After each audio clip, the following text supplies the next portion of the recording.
में आपका स्वागत है। आज हम घटना चक्र की दृष्टि के राष्ट्रीय परिदृश्य पर चर्चा करेंगे। एक राष्ट्र एक चुनाव के प्रस्ताव को मंजूरी मिली है। भारत के संदर्भ में समकालिक चुनावों से तात्पर्य है कि लोकसभा, सभी राज्य विधानसभाओं और स्थानीय निकायों के लिए एक साथ कराए जाने वाले चुनाव। इससे एक देश एक चुनाव, वन नेशन वन इलेक्शन के नाम से भी जाना जाता है। देश में वर्ष 1951-52 तथा 1967 में तक लोकसभा 1951-52 से 1967 तक लोकसभा और राज्य विधानसभाओं के चुनाव अधिकांशतः साथ कराए गए थे। इसके पश्चात यह चक्र टूट गया और लगभग प्रत्येक वर्ष और एक वर्ष के भीतर विभिन्न समय पर आयोजित किए जाते हैं, जिसमें से बहुत अधिक व्यय होता है। साथ ही आदर्श आचार संहिता आदि लंबे समय तक लागू रहने के कारण विकास कार्यों में दीर्घ अवधि तक व्यवधान उत्पन्न होता है। भारत के विधि आयोग ने निर्वाचन विधियों में सुधार के लिए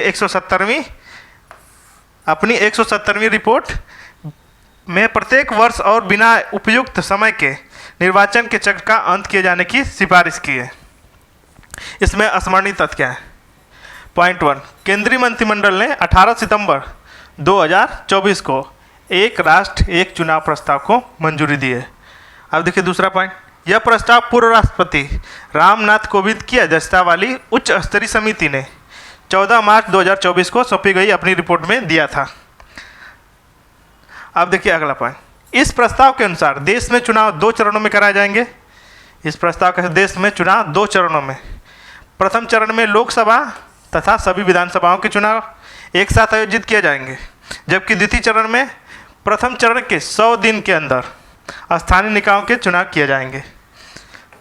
समकालिक चुनाव के कार्यान्वयन को सक्षम बनाने के लिए संसद में 2 प्रकार के संशोधन विधेयक प्रस्तुत करने का प्रस्ताव है। पहला पॉइंट है, देखिए, एक संवैधानिक संशोधन विधेयक होगा, दूसरा विधानसभा वाले केंद्र शासित प्रदेशों के लिए परिणामी संशोधन होगा। साथ साथ निर्वाचन के पहले चरण की अभिप्राप्ति के लिए अनुच्छेद 83, अनुच्छेद 172 में संशोधन करते हुए अनुच्छेद 82 क को अंतःस्थापित किए जाने के लिए एक संवैधानिक संशोधन विधेयक पूरा स्थापित किया जाएगा। अगला पॉइंट है, इस संशोधन के लिए राज्यों द्वारा अनुसमर्थन की आवश्यकता नहीं होगी। ये मेन पॉइंट है कि राज्य की अनुसमर्थन की आवश्यकता नहीं होगी। अब देखिए दूसरे चरण में नगर पालिकाओं और पंचायतों के चुनाव लोकसभा और राज्य विधानसभाओं के चुनाव होने के 100 दिन के भीतर आयोजित करने के लिए संवैधानिक संशोधन विधेयक पूरा स्थापित किया जाएगा। अब देखिए अगला पॉइंट, उपयुक्त संशोधनों के लिए अनुच्छेद 368 में दी गई संविधान संशोधन की 2 शर्तों को पूरा करना होगा।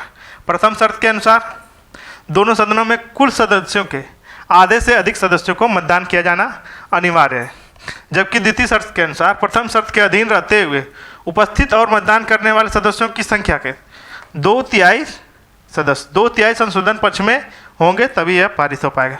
अगला पॉइंट है, दोनों सदनों में पारित होने के बाद राष्ट्रपति के हस्ताक्षर के लिए विधेयक अधिनियम बन जाएगा।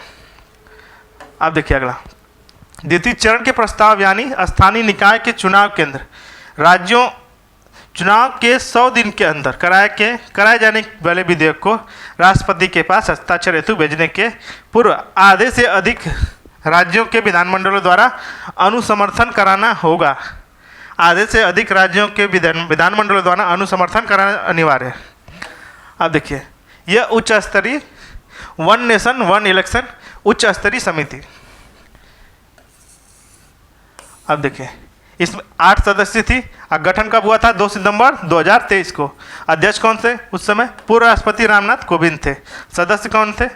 केंद्रीय गृह मंत्री थे अमित शाह और गुलाम नबी आज़ाद। वित्त आयोग के पूर्व अध्यक्ष NK सिंह, लोकसभा के पूर्व महासचिव डॉक्टर सुभाष कश्यप और वरिष्ठ अधिवक्ता हरीश साल्वे। छठा थे संजय कोठारी। अब देखिए 7वें थे अर्जुन राम मेघवाल। सचिव कौन थे? नितेन चंद्र।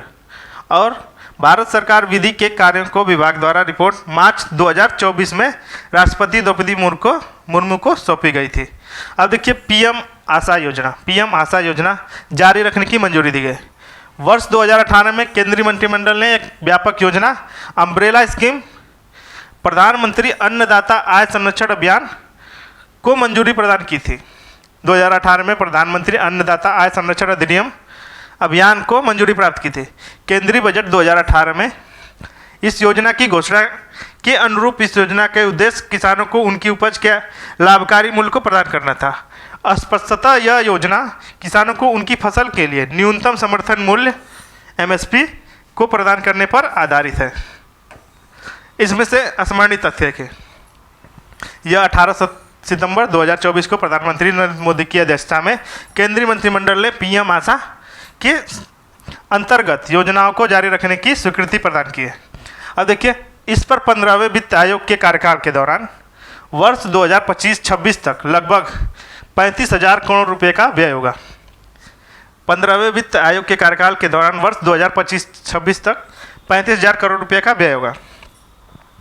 पीएम आशा के अंतर्गत अब निम्न घटक शामिल होंगे। इसमें होगा मूल्य समर्थन योजना, प्राइस सपोर्ट स्कीम, दूसरा है मूल्य स्थिरीकरण कोष, प्राइस स्टेबलाइजेशन फंड। अब देखिए मूल्य घाटा भुगतान योजना, तो प्राइस डेफिसिट पेमेंट स्कीम। चौथा है बाजार हस्तक्षेप योजना, मार्केट इंटरवेंशन स्कीम। अब देखिए पीएम आशा के परिणाम स्वरूप किसानों को उनके उत्पादों को उचित मूल्य दिलाने के साथ साथ उपभोक्ता को मिलने वाली आवश्यक वस्तुओं के मूल्यों में आने वाले उतार चढ़ाव को नियंत्रित किया जा सकेगा। इसका मेन उद्देश्य यह है। प्रधानमंत्री जनजाति उन्नत ग्राम योजना ग्राम अभियान, प्रधानमंत्री जनजाति उन्नत ग्राम अभियान केंद्रीय बजट 2024-25 में वित्त मंत्री निर्मला सीतारमण ने जनजाति समुदाय की सामाजिक आर्थिक स्थितियों में सुधार करने के लिए प्रधानमंत्री जनजाति उन्नत ग्राम अभियान को प्रारंभ करने की घोषणा की थी। इसके तहत जनजाति बहुल गांव और आकांक्षी जिलों में सभी जनजाति परिवारों को पूर्ण कवरेज सुनिश्चित किया जाएगा। इसके लगभग 63,000 गांव शामिल होंगे, जिसमें 5 करोड़ जनजातीय लोगों को लाभ मिलेगा। जिसमें से 5 करोड़ जनजातीय लोगों को लाभ मिलेगा। गांव कितने शामिल हैं? 63,000 और कितने लोग शामिल होंगे? 5 करोड़ जनजातीय लोग। इसमें से स्मरणीय तथ्य 18 सितंबर 2024 को प्रधानमंत्री नरेंद्र मोदी की अध्यक्षता में केंद्रीय मंत्रिमंडल ने प्रधानमंत्री जनजाति उन्नत ग्राम अभियान की मंजूरी प्रदान की है। इस अभियान का कुल परिव्यय 79,156 करोड़ रुपया निर्धारित है।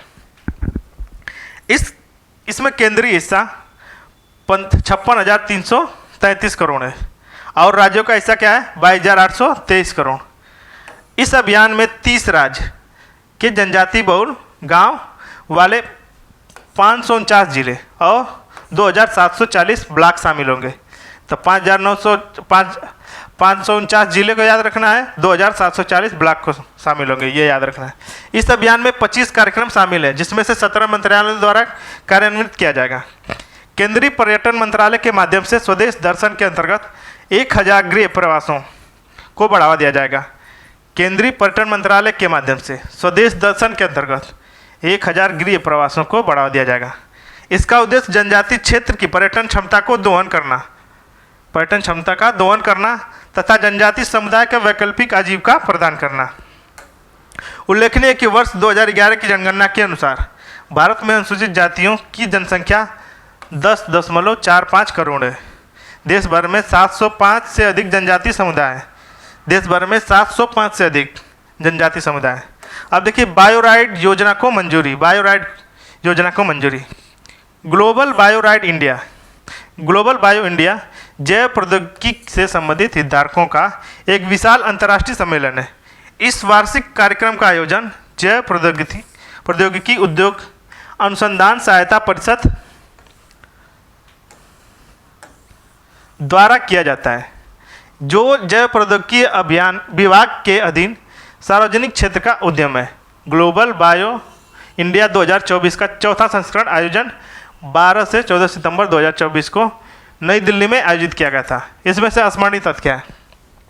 18 सितंबर 2024 को प्रधानमंत्री नरेंद्र मोदी की अध्यक्षता में केंद्रीय मंत्रिमंडल द्वारा बायोराइड योजना को मंजूरी मिली है। केंद्रीय मंत्रिमंडल द्वारा बायोराइड योजना को मंजूरी मिली है। बायोराइड का पूर्ण रूप क्या है? जैव प्रौद्योगिकी अनुसंधान, नवाचार और उद्यमिता विकास।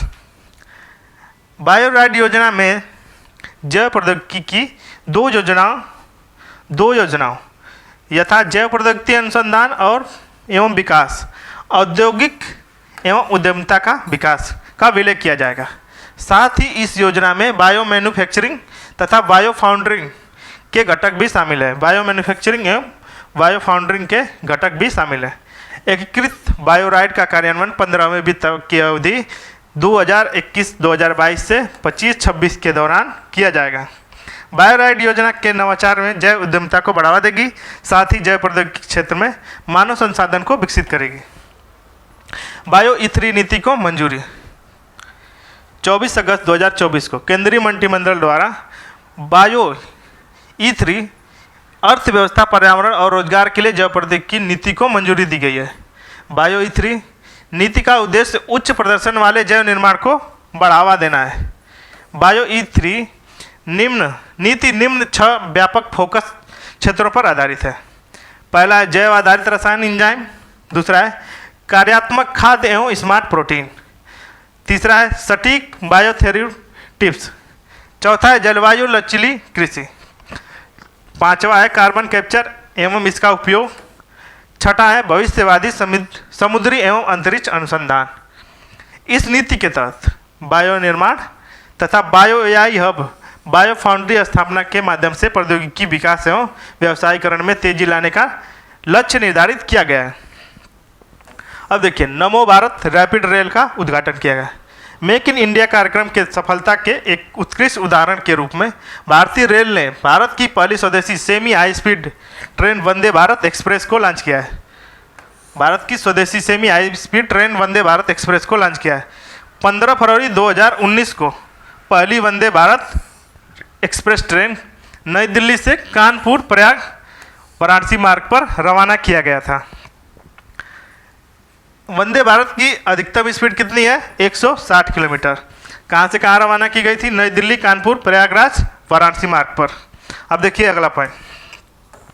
1 सितंबर 2024 को केंद्रीय रेल मंत्री अश्वनी वैष्णव ने BEML लिमिटेड के बेंगलुरु रेल परिसर में भारत की पहली वंदे भारत की स्लीपर ट्रेन सेट उपलब्ध होगा को रवाना किया था। इसे BEML लिमिटेड द्वारा स्वदेशी रूप से डिजाइन एवं निर्मित किया गया है। इसमें से स्मरणीय तथ्य क्या है? 16 सितंबर 2024 को प्रधानमंत्री नरेंद्र मोदी ने गुजरात में भारत की पहले वंदे भारत मेट्रो ट्रेन का उद्घाटन किया था।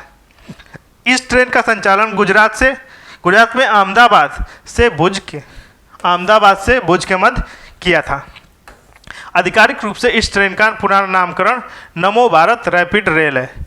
नमो भारत रैपिड रेल, इसी का नाम है ट्रेन का पूरा नामकरण। उल्लेखनीय है कि नमो भारत रैपिड रेल पारंपरिक मेट्रो प्रणाली से काफ़ी भिन्न है। शहरी मेट्रो ट्रेनें आमतौर पर एक शहर की सीमा के अंतर्गत ही संचालित होती है, जबकि नमो भारत रैपिड रेल को अंतर शहर कनेक्टिविटी, इंटरसिटी कनेक्टिविटी प्रदान करने के लिए डिज़ाइन किया गया है। यह ट्रेन शहरी केंद्रों के आसपास क्षेत्रों को जोड़ेगी, जिससे पहुंच में वृद्धि हो जबकि यात्रा में लगने वाले समय में कटौती हो। अब देखिए मिशन मौसम। 11 सितंबर 2024 को प्रधानमंत्री नरेंद्र मोदी की अध्यक्षता में केंद्रीय मंत्रिमंडल ने मिशन मौसम को स्वीकृति प्रदान की है। 2 वर्षों के लिए इस मिशन हेतु 2000 करोड़ रुपए का परिव्यय निर्धारित किया गया है। इस मिशन का उद्देश्य हर मौसम के लिए अधिक तैयार और जलवायु स्मार्ट भारत का निर्माण करना है। इसमें स्मरणीय तथ्य क्या है? मिशन मौसम का मुख्य रूप केंद्रीय पृथ्वी विज्ञान मंत्रालय द्वारा कार्यान्वित किया जाएगा। पृथ्वी विज्ञान मंत्रालय के निम्न 3 संस्थान हैं इस मिशन को मुख्य रूप से कार्यान्वित करेंगे।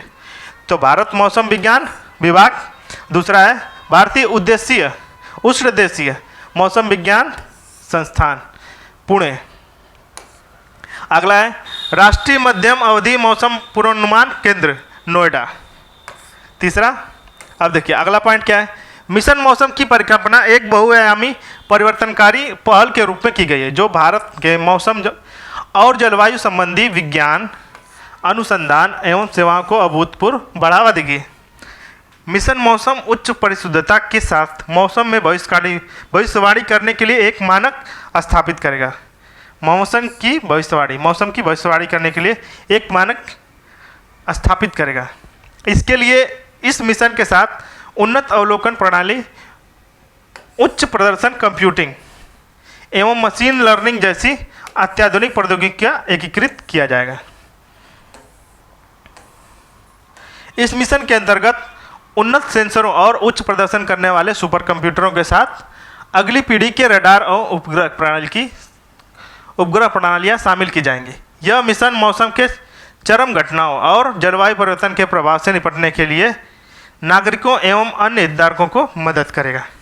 अब देखिए स्वच्छ वायु सर्वेक्षण 2024। वर्ष 2019 में केंद्रीय पर्यावरण, वन एवं जलवायु परिवर्तन मंत्रालय द्वारा राष्ट्रीय स्वच्छ वायु कार्यक्रम को लॉन्च किया गया था। इस कार्यक्रम का उद्देश्य शहर क्षेत्र एवं राष्ट्रीय स्तर पर वायु गुणवत्ता में सुधार लाना है। इस कार्यक्रम के तहत अगले 5 वर्षों में पार्टिकुलेट मैटर, पीएम मतलब पार्टिकुलर मैटर अर्थात PM10 एवं PM2.5 के स्तरों में 20 से 30% तक की कटौती करने का लक्ष्य निर्धारित किया गया।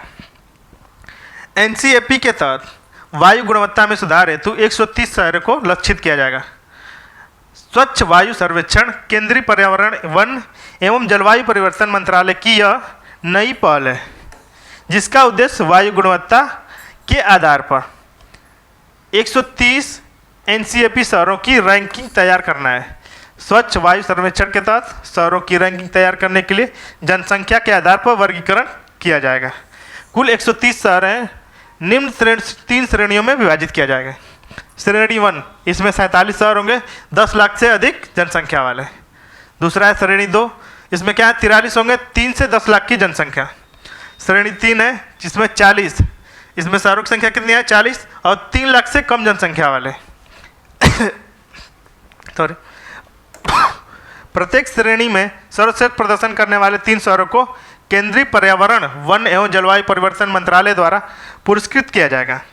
इसके तहत राष्ट्रीय स्वच्छ वायु शहर, नेशनल क्लीन एयर सिटी की उपाधि से सम्मानित किया जाएगा। अब देखिए स्मरणीय तथ्य इसमें क्या है, 7 सितंबर 2024 को जयपुर में नीले आकाश के लिए स्वच्छ वायु के अंतर्राष्ट्रीय दिवस के अवसर पर स्वच्छ वायु सर्वेक्षण 2024 के परिणामों की घोषणा की गई थी।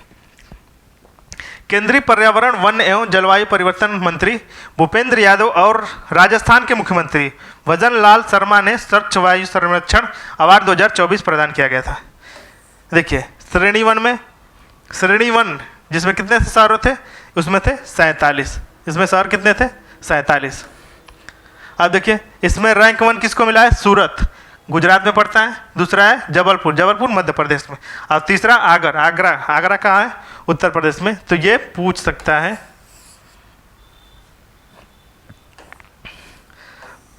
अब देखिए श्रेणी 2 में नंबर 1 पे है फिरोजाबाद उत्तर प्रदेश, दूसरा अमरावती महाराष्ट्र में है, तीसरा झांसी उत्तर प्रदेश। श्रेणी 2 में 2 राज्य हैं यूपी के। अगला श्रेणी 3 में देखिए रायबरेली, ये भी यूपी में, और नलगोंडा ये कहाँ है, तेलंगाना में, और नालागढ़ हिमाचल प्रदेश में। अब देखिए स्वच्छ वायु सर्वेक्षण 2024 उत्तर प्रदेश की स्थिति समग्र में 3 है। चौथे पे क्या है, लखनऊ है। 5वें पे कानपुर है। 13वें पे वाराणसी, 22वें पे गाजियाबाद, 24वें पे प्रयागराज, 29 पे मेरठ है। और श्रेणी 2 में नंबर 1 पे है फिरोजाबाद, 3 पे झांसी, 4 पे गोरखपुर, 6 पे नोएडा और 11 पे मुरादाबाद, 18 पे बरेली। श्रेणी 3 में नंबर 1 पे रायबरेली और 3 पे अनपरा और 16 पे खुर्जा और 18वें नंबर पर गजरौला। अब देखिए स्वच्छ भारत मिशन को नेचर की मान्यता, स्वच्छ भारत मिशन को नेचर की मान्यता। 2 अक्टूबर 2014 को प्रधानमंत्री नरेंद्र मोदी द्वारा स्वच्छ भारत मिशन भारत में सार्वभौमिक स्वच्छता कवरेज को प्राप्त करने की दिशा में एक आदर्श बदलाव का प्रतिनिधित्व करता है। यह विश्व के सबसे बड़े राष्ट्रीय व्यवहार परिवर्तन स्वच्छता कार्यक्रम में से एक है। यह मिशन देश भर में घरेलू शौचालय उपलब्ध कराने के माध्यम से देश को खुले में शौच से मुक्त करने पर केंद्रित है। यह अद्वितीय कार्यक्रम अब देश भर में संपूर्ण स्वच्छता सुनिश्चित करने के लिए रूपांतरित हो गया है। इसमें स्मरणीय तथ्य क्या है? 2 सितंबर 2024 को विश्व के अग्रणी बहुविषयक विज्ञान जर्नल नेचर में एक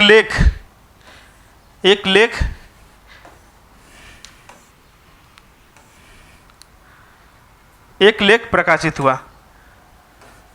इस लेख का शीर्षक था स्वच्छ भारत मिशन के अंतर्गत शौचालय निर्माण और भारत में शिशु मृत्यु दर। इस लेख का शीर्षक था स्वच्छ भारत मिशन के अंतर्गत शौचालय निर्माण और भारत में शिशु मृत्यु दर। इस लेख के तहत नेचर द्वारा संचालित एक अध्ययन का परिणाम प्रकाशित किया गया। उल्लेखनीय है कि नेचर द्वारा स्वच्छ भारत मिशन और भारत में नवजात शिशु मृत्यु दर एवं 5 वर्ष से कम आयु के बच्चों की मृत्यु के माध्यम से संबंध की जांच करने का उद्देश्य एक प्रायोगिक अध्ययन संचालित किया गया था। इस अध्ययन के तहत शिशु एवं बाल विकास के लिए स्वच्छ भारत मिशन के लाभों की पड़ताल की गई। इस अध्ययन में एक दशक 2011 से 20 की अवधि में 35 भारतीय राज्य या केंद्र शासित प्रदेशों और 640 जिलों के आंकड़ों का विश्लेषण किया गया था। उपयुक्त क्षेत्रों में प्रति हजार जीवित जन्म पर IMR और U5MR पर ध्यान देते हुए इस अध्ययन के अनुसार ऐतिहासिक रूप से भारत में शौचालय तक की पहुंच और बाल मृत्यु दर में विपरीत संबंध पाया गया है। इस अध्ययन के परिणाम को देखते हुए जिला स्तर पर शौचालय की पहुंच में 10% बिंदुओं की वृद्धि होने पर IMR की औसत 0.9% बिंदुओं की कमी और U5MR में 1.1% बिंदुओं की कमी दर्ज की गई है। IMR में 0.9% बिंदु की कमी दर्ज की गई है और USMR में 1.1% बिंदुओं की कमी दर्ज की गई। स्वच्छ भारत मिशन के अंतर्गत 30% से अधिक शौचालय कवरेज करने वाले जिलों में प्रति हजार जीवित जन्म पर IMR ने 5.3 और U5MR में 6.8 की कमी दर्ज की है। अब देखिए, स्वच्छ भारत मिशन के तहत बड़े पैमाने पर शौचालयों के प्रावधान में प्रतिवर्ष 60,000 से 70,000 नवजात शिशुओं के जीवन की रक्षा करने पर योगदान दिया गया है। नेचर द्वारा संचालित अध्ययन के परिणाम को दर्शाते हुए कि परिवर्तनकारी स्वच्छता कार्यक्रम के कार्यान्वयन से निम्न और मध्यम आय वाले देशों में आबादी का स्वास्थ्य लाभ प्राप्त हो सकता है। अब देखिए, स्वच्छता ही सेवा अभियान 2024 का आयोजन 17 सितंबर से 2024 से 2 अक्टूबर 2024 तक किया जा रहा है। स्वच्छता ही सेवा अभियान का आयोजन प्रतिवर्ष स्वच्छ भारत दिवस 2 अक्टूबर 2024 के पहले किया जाता है। इस अभियान का आयोजन आवासन एवं शहरी कार्यक्रम मंत्रालय द्वारा पेयजल तथा स्वच्छता विभाग जल शक्ति मंत्रालय के सहयोग से किया जाता है। स्वच्छता ही सेवा अभियान 2024 का केंद्रीय विषय था। यह इंपॉर्टेंट पॉइंट है, स्वभाव स्वच्छता संस्कार स्वच्छता। अब देखिए, 23वां विधि आयोग भारत का विधि आयोग एक गैर सांविधिक निकाय है।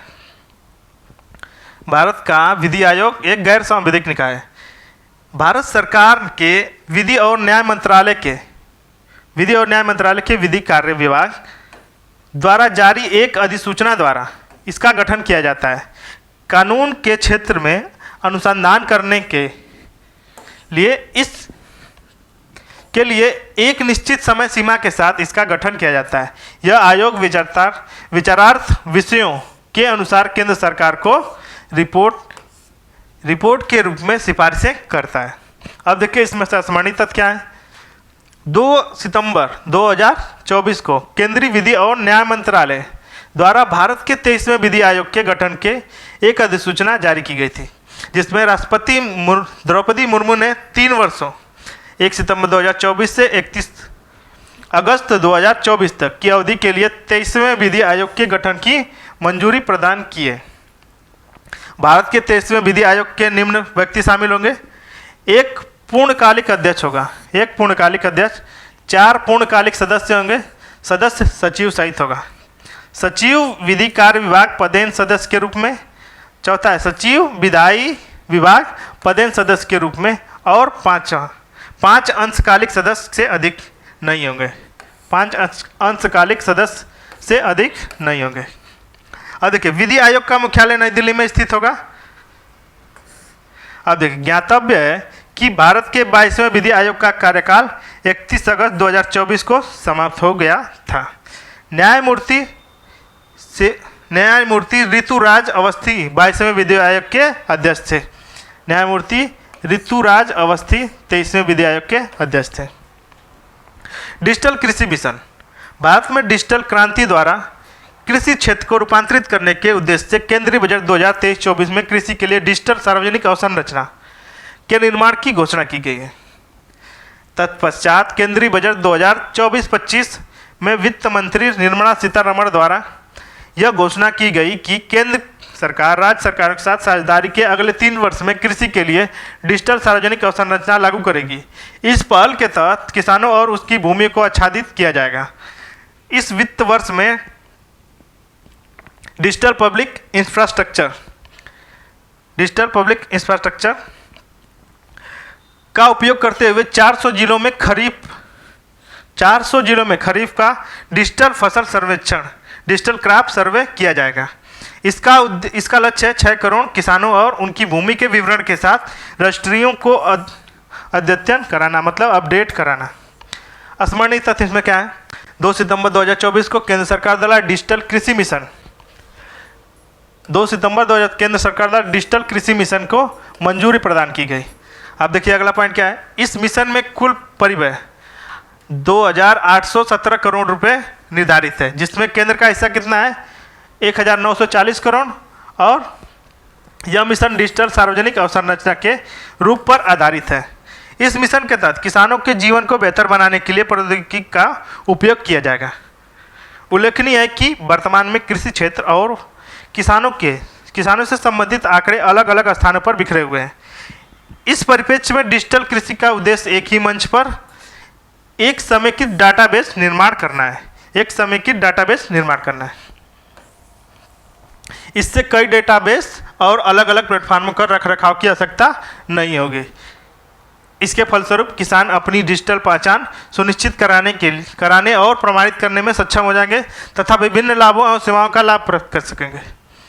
इस मिशन का फलस्वरूप किसान बिना किसी जटिल कागजी कार्रवाई के लाभों और सेवाओं को प्राप्त कर सकेंगे।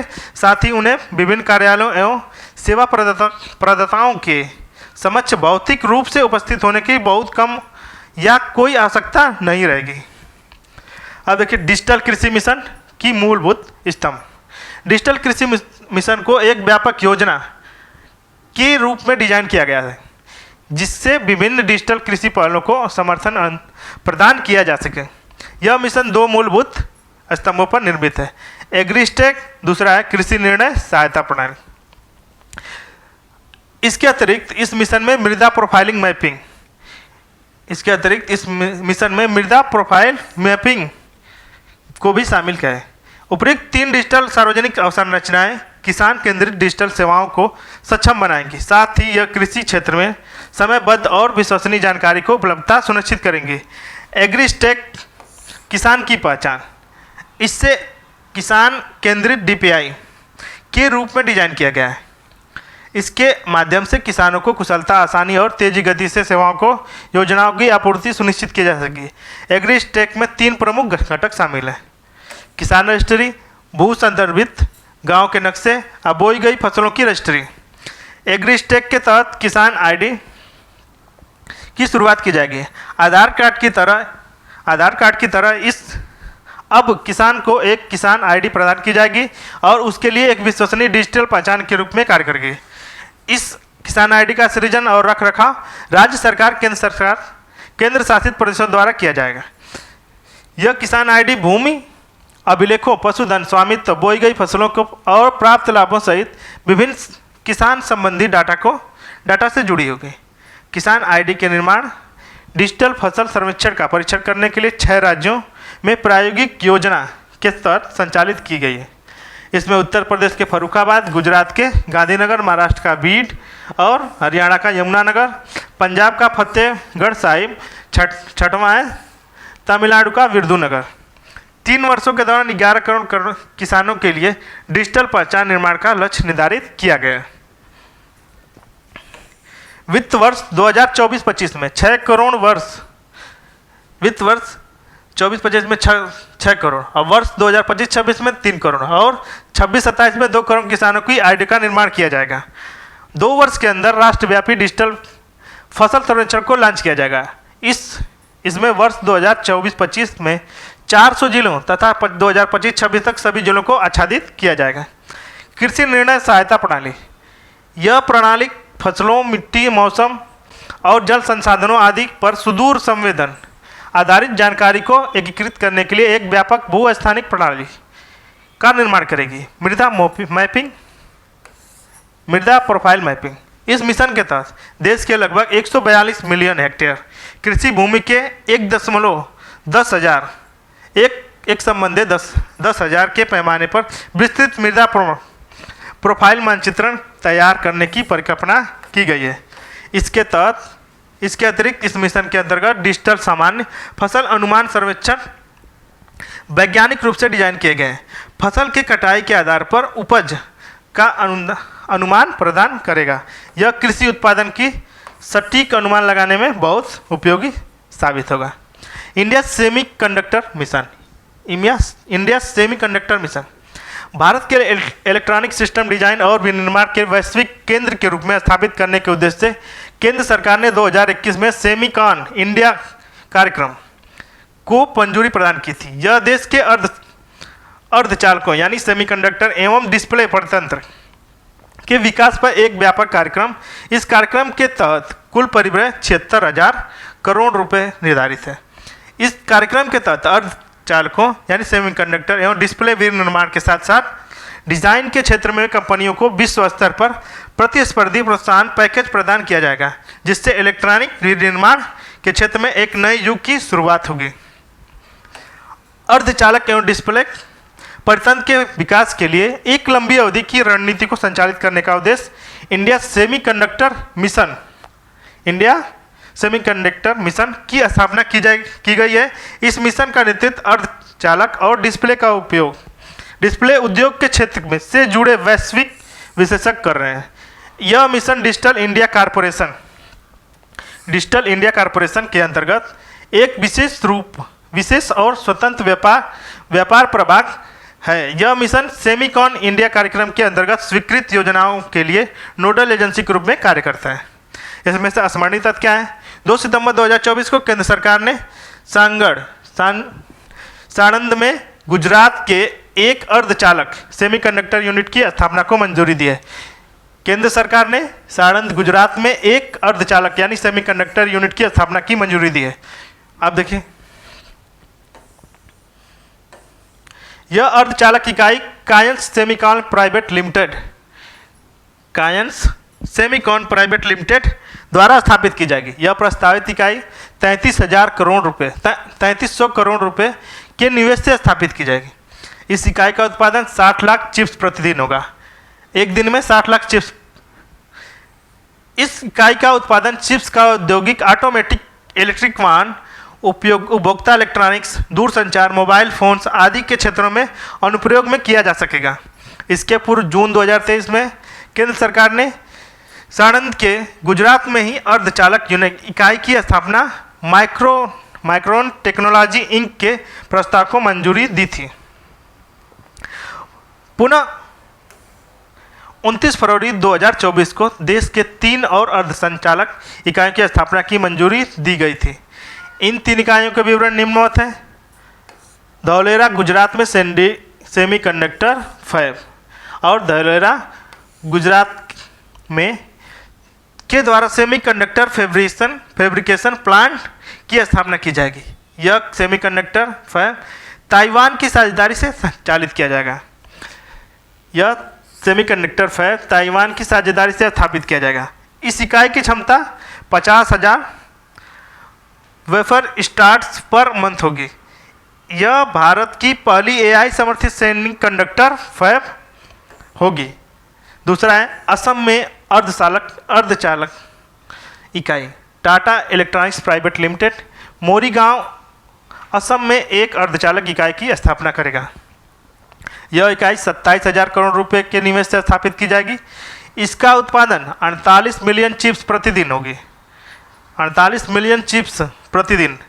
यह तीसरा देखिए, साणंद गुजरात में अर्धचालक इकाई CG power and industrial solution limited द्वारा साणंद गुजरात में outsourced semiconductor of assembling and test सुविधा स्थापित की जाएगी।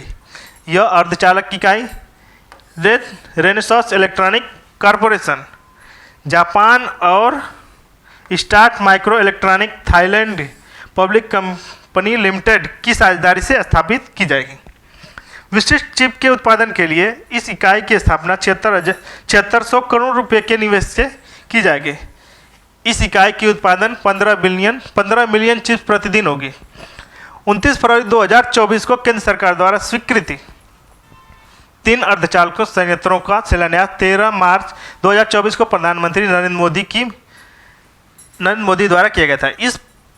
इस प्रकार भारत में इंडिया सेमीकंडक्टर मिशन के अंतर्गत अब 5 अर्धचालक इकाइयों की स्थापना की मंजूरी प्रदान की गई है। भारत अमेरिका साझेदारी 9 सितंबर 2024 को अमेरिकी विदेश विभाग यूएस डिपार्टमेंट ऑफ स्टेट ने भारत सरकार को इलेक्ट्रॉनिक्स एवं सूचना प्रौद्योगिकी मंत्रालय के तहत संचालित इंडिया सेमीकंडक्टर मिशन के साथ साझेदारी की घोषणा की है। इस साझेदारी का उद्देश्य क्या है? कोष के तहत वैश्विक अर्धचालक परिस्थिति तंत्र को विकसित करने और विविधता लाने के लिए अवसरों का पता लगाना। उल्लेखनीय है कि इस कोष का सृजन अमेरिका के वर्ष 2022 के चिप्स अधिनियम के तहत किया गया है।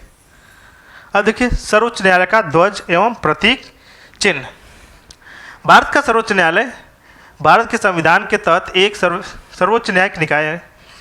संविधान के अनुच्छेद 124 के उल्लिखित है कि भारत का एक सर्वोच्च न्यायालय होगा और 26 जनवरी 1950 के संविधान को लागू होने के साथ ही सर्वोच्च न्यायालय का अस्तित्व में आ गया था और 28 जनवरी 1950 को सर्वोच्च न्यायालय का उद्घाटन किया गया था। भारत के पहले मुख्य न्यायाधीश न्यायमूर्ति हरिलाल जे कानिया थे। 28 जनवरी 2024 को सर्वोच्च न्यायालय ने अपना स्थापना दिवस मनाया और अपनी स्थापना की हीरक जयंती वर्ष मतलब कि डायमंड जुबली ईयर्स की शुरुआत की है।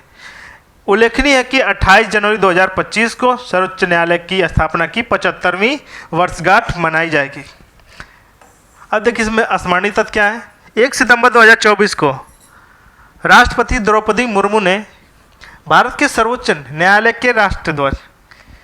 के ध्वज और प्रतीक का अनावरण किया। सर्वोच्च न्यायालय का ध्वज नीले रंग का है। मेन पॉइंट इसमें नीले रंग का है। इस ध्वज का संविधान में खुले हुए पन्नों से सर्वोच्च न्यायालय के गोलाकार भवन को उभरते हुए प्रदर्शित किया गया है। इस ध्वज में न्यायालय को सुनहरे रंग से चित्रित किया गया है। इस ध्वज में न्यायालय के गोलाकार भवन के ऊपर अशोक चक्र की स्थान दिया गया। इस संपूर्ण डिजाइन को एक वृत्त द्वारा घेरा गया जिसके निचले भाग में संस्कृत श्लोक यथो धर्मस्थो जय लिखा गया है। इस श्लोक का अर्थ है जहाँ धर्म है वहाँ जीत है। इस ध्वज के मध्य भाग में प्रदर्शित डिजाइन भारत के सर्वोच्च न्यायालय के नए प्रतीक चिन्ह के रूप में कार्य करेगी। अब देखिए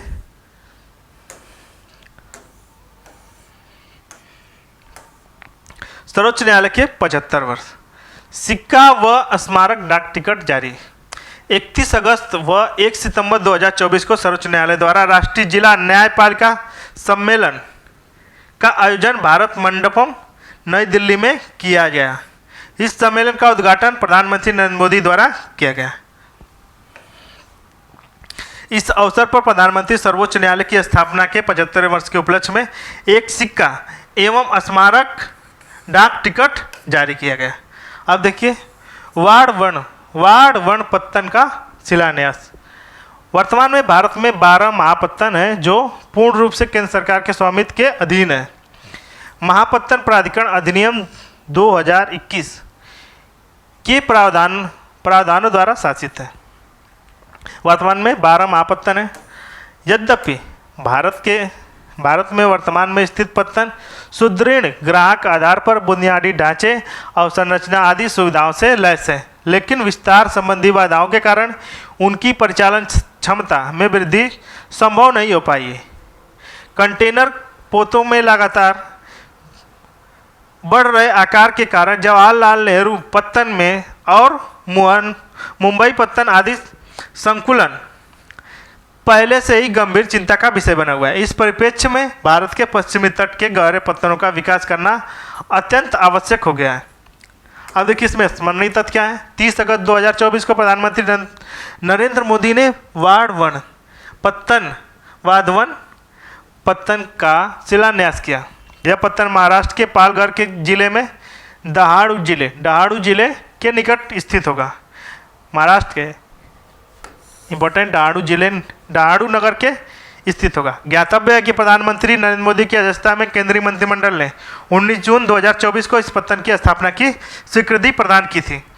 भूमि अधिग्रहण सहित इस परियोजना में कुल लागत 76,220 करोड़ रुपये।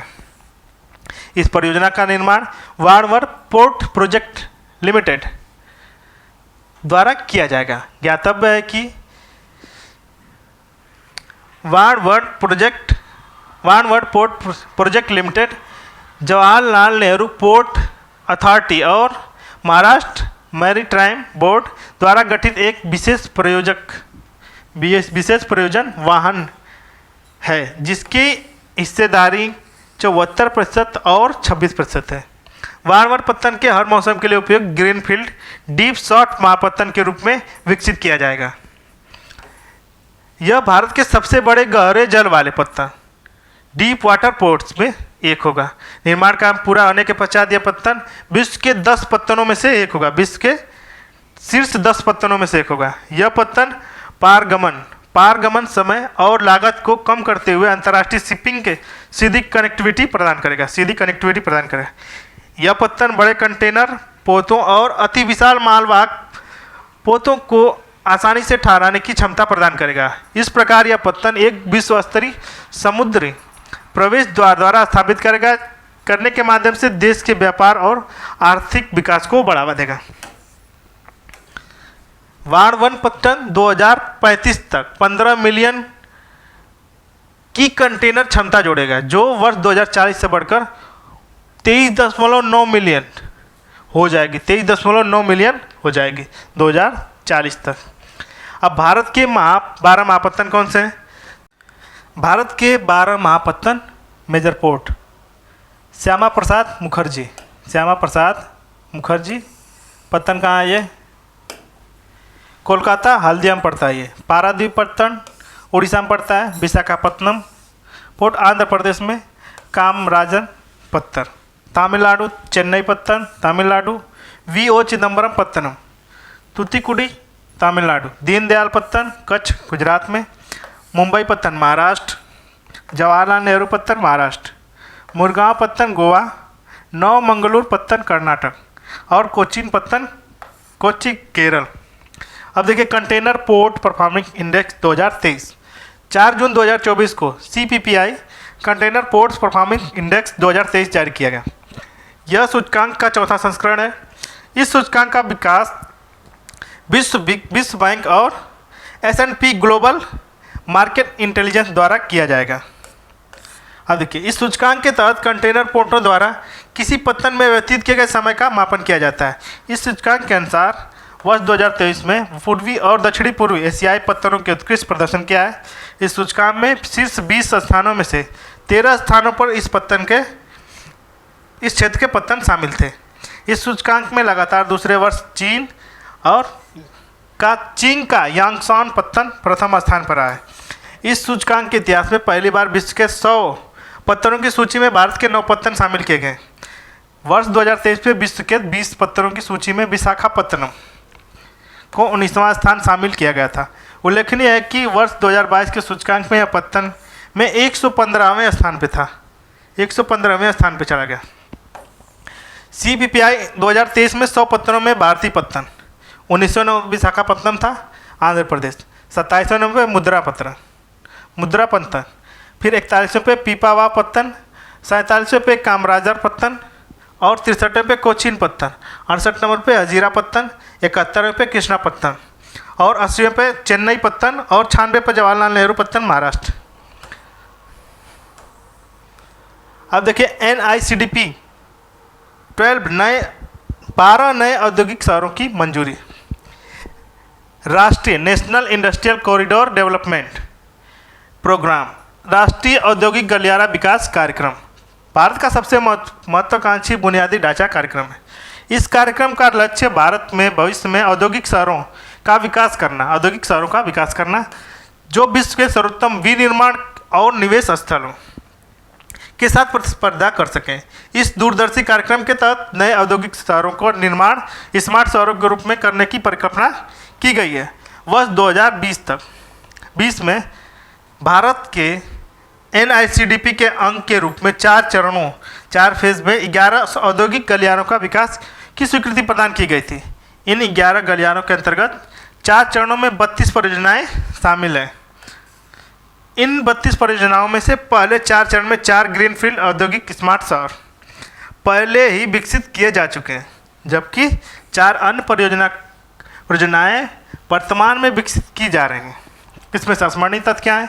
28 अगस्त 2024 को केंद्र सरकार ने NICDP के अंतर्गत 12 नए औद्योगिक नोड्स यानी शहरों की स्थापना को मंजूरी दी है। इसमें 28,602 करोड़ के अनुमानित निवेश के साथ 12 परियोजनाओं पर भारत के औद्योगिक परिदृश्य को क्रांति लेकर आएंगी। ये 12 औद्योगिक शहर 10 राज्यों में विस्तृत होंगे, जिसमें 6 प्रमुख गलियारों के साथ रणनीतिक रूप से नियोजित किया जाएगा। उल्लेखनीय है कि 12 नए औद्योगिक शहरों में से केवल 11 शहरों की घोषणा की गई है। हरियाणा और जम्मू कश्मीर में विधानसभाओं के चुनाव के कारण आचार आदर्श संहिता लागू होने के चलते एक शहर का नाम उल्लेख नहीं किया गया। अभी नए स्वीकृत औद्योगिक शहर में देखिए, खुरपिया उत्तराखंड में, दूसरा है राजापुरा पटियाला में पंजाब, दिघी महाराष्ट्र और पलक्कड़ केरल में, आगरा के उत्तर प्रदेश, प्रयागराज उत्तर प्रदेश, गया बिहार, जहीराबाद तेलंगाना, ओरवकल आंध्र प्रदेश, कोपत्थी आंध्र प्रदेश, जोधपुर पाली यानी राजस्थान। देखिए इसमें उत्तर प्रदेश के 2 हैं और आंध्र प्रदेश के 2 हैं।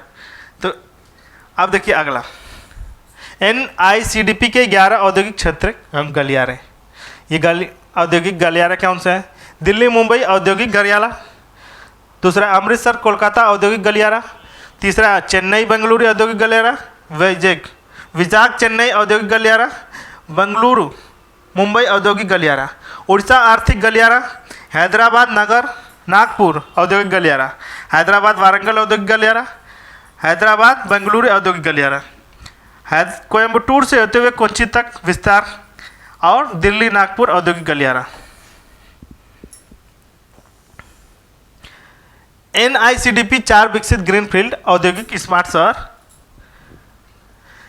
शहर पहला है धौलेरा विकसित निवेश गुजरात, दूसरा औरंगाबाद औद्योगिक शहर महाराष्ट्र, एकीकृत औद्योगिक टाउनशिप ग्रेटर नोएडा उत्तर प्रदेश, एकीकृत औद्योगिक टाउनशिप विक्रम उद्योगपुरी मध्य प्रदेश। अब देखिए एकीकृत पेंशन योजना। हाल ही में केंद्र सरकार के कर्मचारियों को वृद्धावस्था में आयु सुरक्षा प्रदान करने के लिए के दृष्टिकोण के साथ नई एकीकृत पेंशन योजना को मंजूरी प्रदान की है। इस नई योजना में केंद्र सरकार ने 23 लाख कर्मचारियों को लाभ प्राप्त होने की उम्मीद है। ऐसे कर्मचारी जो वर्तमान में जारी पेंशन योजना यथा राष्ट्रीय पेंशन योजना के तहत लाभार्थी हैं उनके पास यूपीएस पर स्विच करने के लिए एक मुफ्त विकल्प होगा। राज्य को अपने कर्मचारियों को यूपीएस के ढांचे के तहत लाने का विकल्प प्रदान किया गया है। 25 अगस्त 2024 को अपने सभी कर्मचारियों के लिए यूपीएस को मंजूरी प्रदान करने वाला महाराष्ट्र पहला राज्य बन गया है। महाराष्ट्र पहला राज्य बन गया। इसमें आसमानी तथ्य क्या है? 24 अगस्त 2024 को प्रधानमंत्री नरेंद्र मोदी की अध्यक्षता में केंद्रीय मंत्रिमंडल ने एकीकृत पेंशन योजना को मंजूरी प्रदान की। यह योजना 1 अप्रैल 2025 से प्रभावी होगी। 1 अप्रैल 2025 से प्रभावी होगी। इस योजना का मुख्य उद्देश्य निम्नवत है। सुनिश्चित पेंशन है कर्मचारियों की उनकी सेवानिवृत्ति से पहले 12 महीने तक प्राप्त औसत मूल्य के 50% से समतुल्य राशि मूल पेंशन के रूप में प्रदान की जाएगी। हालांकि उपयुक्त पेंशन राशि को प्राप्त करने के लिए न्यूनतम 25 वर्षों की सेवा आवश्यक होगी। 25 वर्ष से कम सेवा अवधि के लिए आनुपातिक रूप से कम पेंशन प्रदान की जाएगी। न्यूनतम 10 वर्ष तक सेवा प्रदान करने वाले कर्मचारी को यूपीएस के तहत पेंशन के प्राप्त नहीं होंगे। सुनिश्चित पारिवारिक पेंशन, किसी कर्मचारी को उसके निधन के पहले प्राप्त पेंशन 60% से समतुल्य राशि सुनिश्चित पारिवारिक पेंशन के रूप में प्रदान की जाएगी। सुनिश्चित न्यू पेंशन, सुनिश्चित न्यूनतम पेंशन, यह योजना न्यूनतम 10 वर्षों की सेवा के बाद सेवानिवृत्ति पर 10,000 रुपये प्रति माह की सुनिश्चित पेंशन योजना प्रदान करने की गारंटी देता है। सुनिश्चित पेंशन, सुनिश्चित पारिवारिक पेंशन और सुनिश्चित न्यूनतम पेंशन मुद्रास्फीति पर लागू होगी। सेवानिवृत्ति पर कर्मचारी ग्रेच्युटी के अतिरिक्त एक मुश्त राशि के लिए भी पात्र होंगे। यूपीएस के कार्यान्वयन के लिए कर्मचारी का योगदान वेतन प्लस महंगाई भत्ता का 10% रहेगा, जबकि केंद्र सरकार का योगदान 18.5% होगा। अब देखिए एनपीएस वात्सल्य अवयस्क बच्चों के लिए नई पेंशन योजना। केंद्रीय वित्त मंत्री निर्मला सीतारमण ने केंद्रीय बजट 2024-25 में अवयस्क बच्चों के लिए एक नई पेंशन योजना वात्सल्य की घोषणा की है। यह एक अंशदान आधारित पेंशन योजना है। 18 वर्ष से कम आयु के सभी अवयस्क नागरिकों इस योजना के लिए पात्र होंगे। सब्सक्राइबर को प्रति वर्ष न्यूनतम 1,000 रुपये का योगदान प्राप्त करना होगा। अधिकतम योगदान की कोई सीमा नहीं है। इस योजना के तहत माता पिता अभिभावकों द्वारा अवयस्क बच्चों के लिए अंशदान दिया जाएगा। बच्चे के वयस्क होने पर इस योजना के तहत एक सामान्य एनपीएस खाते में बदला जाएगा। 18 सितंबर 2024 को वित्त मंत्री ने इसे नई दिल्ली एनपीएस वात्सल्य को लॉन्च किया था। अब देखिए एनआईआरएफ इंडिया रैंकिंग 2024 केंद्रीय शिक्षा मंत्रालय के अंतर्गत नेशनल इंस्टीट्यूशन रैंकिंग फ्रेमवर्क की शुरुआत 19 सितंबर 2015 को की गई थी। एनआईआरएफ देश भर के उच्च शिक्षा संस्थानों को रैंकिंग प्रदान करने के लिए एक कार्यप्रणाली की रूपरेखा तैयार करता है। ध्यातव्य है कि यहाँ पे इंडिया रैंकिंग का प्रथम संस्करण अप्रैल 2016 में जारी किया था। असमानित 12 अगस्त 2024 को केंद्रीय शिक्षा मंत्री धर्मेंद्र प्रधान ने नेशनल इंस्टीट्यूशन रैंकिंग फ्रेमवर्क के अंतर्गत इंडिया रैंकिंग 2024 को जारी किया। यह उच्च शैक्षिक संस्थानों की रैंकिंग है। यह रैंकिंग नई दिल्ली में स्थित भारत मंडपम में जारी की गई। यह इंडिया रैंकिंग का 9वां संस्करण। इस निम्न 8 श्रेणियों के अंतर्गत उच्च शिक्षा संस्थानों को रैंकिंग प्रदान की जाती है। पहले ओवरऑल मतलब समग्र, दूसरा है कॉलेज पर, तीसरा है विश्वविद्यालय को, चौथा है अनुसंधान संस्थान, पांचवा नवाचार, छठा है राज्य सार्वजनिक विश्वविद्यालय, सातवां है मुक्त विश्वविद्यालय और आठवां है कौशल विश्वविद्यालय। 3 नई श्रेणियां यथा राज्य सार्वजनिक विश्वविद्यालय, मुक्त विश्वविद्यालय और कौशल विश्वविद्यालय 2024 में पहली बार इंडिया रैंकिंग में शामिल किए गए। 3 को, जिसमें है सार्वजनिक विश्वविद्यालय, मुक्त विश्वविद्यालय और कौशल विश्वविद्यालय 2024 में शामिल किए गए। उल्लेखनीय है कि इंडिया रैंकिंग के तहत 8 विभिन्न विषयों पर के अंतर्गत संस्थानों को रैंक प्रदान की जाएगी। समग्र श्रेणी में लगातार 6वें वर्ष भारत प्रौद्योगिकी संस्थान मद्रास को प्रथम स्थान प्राप्त हुआ है। 6वें वर्ष लगातार अभियांत्रिकी विषय में आईआईटी मद्रास को लगातार 9वें वर्ष 2016 से 24 तक प्रथम स्थान प्राप्त हुआ है। विश्वविद्यालय श्रेणी में भारत विज्ञान संस्थान बेंगलुरु को लगातार 9वें वर्ष प्रथम स्थान प्राप्त हुआ है। यह संस्थान अनुसंधान श्रेणी में भी लगातार 4थे स्थान पर वर्ष 2021-24 से स्थान पर बना हुआ है। अब इंडिया रैंकिंग 2024 में शीर्ष 5 संस्थान कौन से? आईआईटी मद्रास चेन्नई में है, स्कोर कितना था? 86.42। भारतीय विज्ञान संस्थान बेंगलुरु दूसरे पे, भारतीय प्रौद्योगिकी संस्थान बॉम्बे मुंबई में पड़ता है, आईआईटी दिल्ली नई दिल्ली, आईआईटी कानपुर। अब देखिए इंडिया रैंकिंग 2024 उत्तर प्रदेश के संस्थानों की स्थिति। आईआईटी कानपुर 5वें नंबर पे, 11वें पे बीएचयू वाराणसी और 16वें नंबर पे अलीगढ़ मुस्लिम विश्वविद्यालय, आईआईटी बीएचयू वाराणसी और एमआईटी विश्वविद्यालय गौतम बुद्ध नगर और 58वें नंबर पे बाबा साहब भीमराव अंबेडकर विश्वविद्यालय लखनऊ, 88वें नंबर पे किंग जॉर्ज मेडिकल यूनिवर्सिटी और 95वें शिव नाडार विश्वविद्यालय गौतम बुद्ध नगर। इंडिया रैंकिंग 2024 विभिन्न श्रेणियों में शीर्ष स्थान प्राप्त करता है। एक तरफ श्रेणी है विश्वविद्यालय की श्रेणी है, विश्वविद्यालय श्रेणी में भारतीय विज्ञान संस्थान बेंगलुरु कर्नाटक प्रथम स्थान पर रहा है। कॉलेज श्रेणी में हिंदू कॉलेज दिल्ली था। अनुसंधान श्रेणी में भारतीय विज्ञान संस्थान बेंगलुरु था। नवाचार श्रेणी में आईआईटी बॉम्बे था और मुक्त विश्वविद्यालय की श्रेणी में इंदिरा गांधी राष्ट्रीय मुक्त विश्वविद्यालय इग्नू था। अब देखें कौशल विश्वविद्यालय श्रेणी में Symbiosis skills and professional university, पूरा नाम था Symbiosis skill and open university, Pune Maharashtra में। राज्य सार्वजनिक विश्वविद्यालय श्रेणी में अन्ना विश्वविद्यालय चेन्नई तमिलनाडु में। अब देखिए इंडिया रैंकिंग 2024 में विभिन्न विषयों पर शीर्ष स्थान प्राप्त करता विषय। अभियांत्रिकी में आईआईटी मद्रास, प्रबंधन में आईआईएम अहमदाबाद, फार्मेसी में जामिया हमदर्द नई दिल्ली, चिकित्सा में अखिल भारतीय आयुर्विज्ञान संस्थान नई दिल्ली, दंत चिकित्सा Savita institute of medical and technical sciences Chennai में, विधि में national law of school university Bengaluru, वास्तुकला और नियोजन में आईआईटी रुड़की, कृषि एवं संबंध क्षेत्र में भारत कृषि अनुसंधान नई दिल्ली। अब देखिए उत्तराखंड सकल पर्यावरण उत्पाद सूचकांक। सकल पर्यावरण उत्पाद सूचकांक को मानवीय हस्तक्षेपों के कारण होने वाले पारिस्थितिकी विकास का मूल्यांकन करने के लिए विशेष रूप से डिजाइन किया गया है। जीईपी सूचकांक में 4 आवश्यक स्तंभ है। पहला है वायु, दूसरा है जल, तीसरा है मृदा, चौथा है वन। इन 4 पर्यावरणीय कारकों के अगर सुधार हो रहा है तो जीईपी के सूचकांक में वृद्धि देखने को मिलती है। इससे ज्ञात होता है कि उक्त भौगोलिक क्षेत्र पर्यावरण के अनुकूल विकासात्मक गतिविधियों के बावजूद यह स्थिर और सुधारात्मक है। इसके विपरीत पर्यावरणीय गुणवत्ता को सुधार न होने में उसकी गिरावट दर्ज होने, उनके अन्य नकारात्मक परिस्थितियों को स्थिति में जीईपी की सूचकांक में गिरावट देखने को मिलती है। इसमें स्मरणीय तथ्य है 19 जुलाई 2024 को उत्तराखंड के मुख्यमंत्री पुष्कर सिंह धामी ने उत्तराखंड के सकल पर्यावरण उत्पाद सूचकांक को लॉन्च किया। सकल पर्यावरण उत्पाद सूचकांक का शुभारंभ करने वाला उत्तराखंड देश का पहला राज्य है। इस सूचकांक को लॉन्च करने की परिस्थिति को अर्थव्यवस्था से जोड़ना है। दूसरा, आप देखिए अगला पॉइंट है उत्तराखंड जीईपी सूचकांक का आकलन 4 मुख्य घटकों यथा जल, वायु, वन और मृदा के आधार पर किया जाता है। उत्तराखंड में जीईपी के प्रभाव को क्रियान्वयन के लिए एक प्रकोष्ठ बनाया जाएगा। अब देखिए जीईपी सूचकांक को यह निर्धारित करेगा कि राज्य में विकासात्मक कार्यों के साथ साथ जल, मृदा, वायु और वन में क्या क्या परिवर्तन आए हैं। इस सूचकांक के परिणाम स्वरूप विश्लेषण से भविष्य में पर्यावरण के संरक्षण के लक्ष्य निर्धारित को मदद मिलेगी। अब देखिए एसडीजी इंडिया इंडेक्स 2023-24।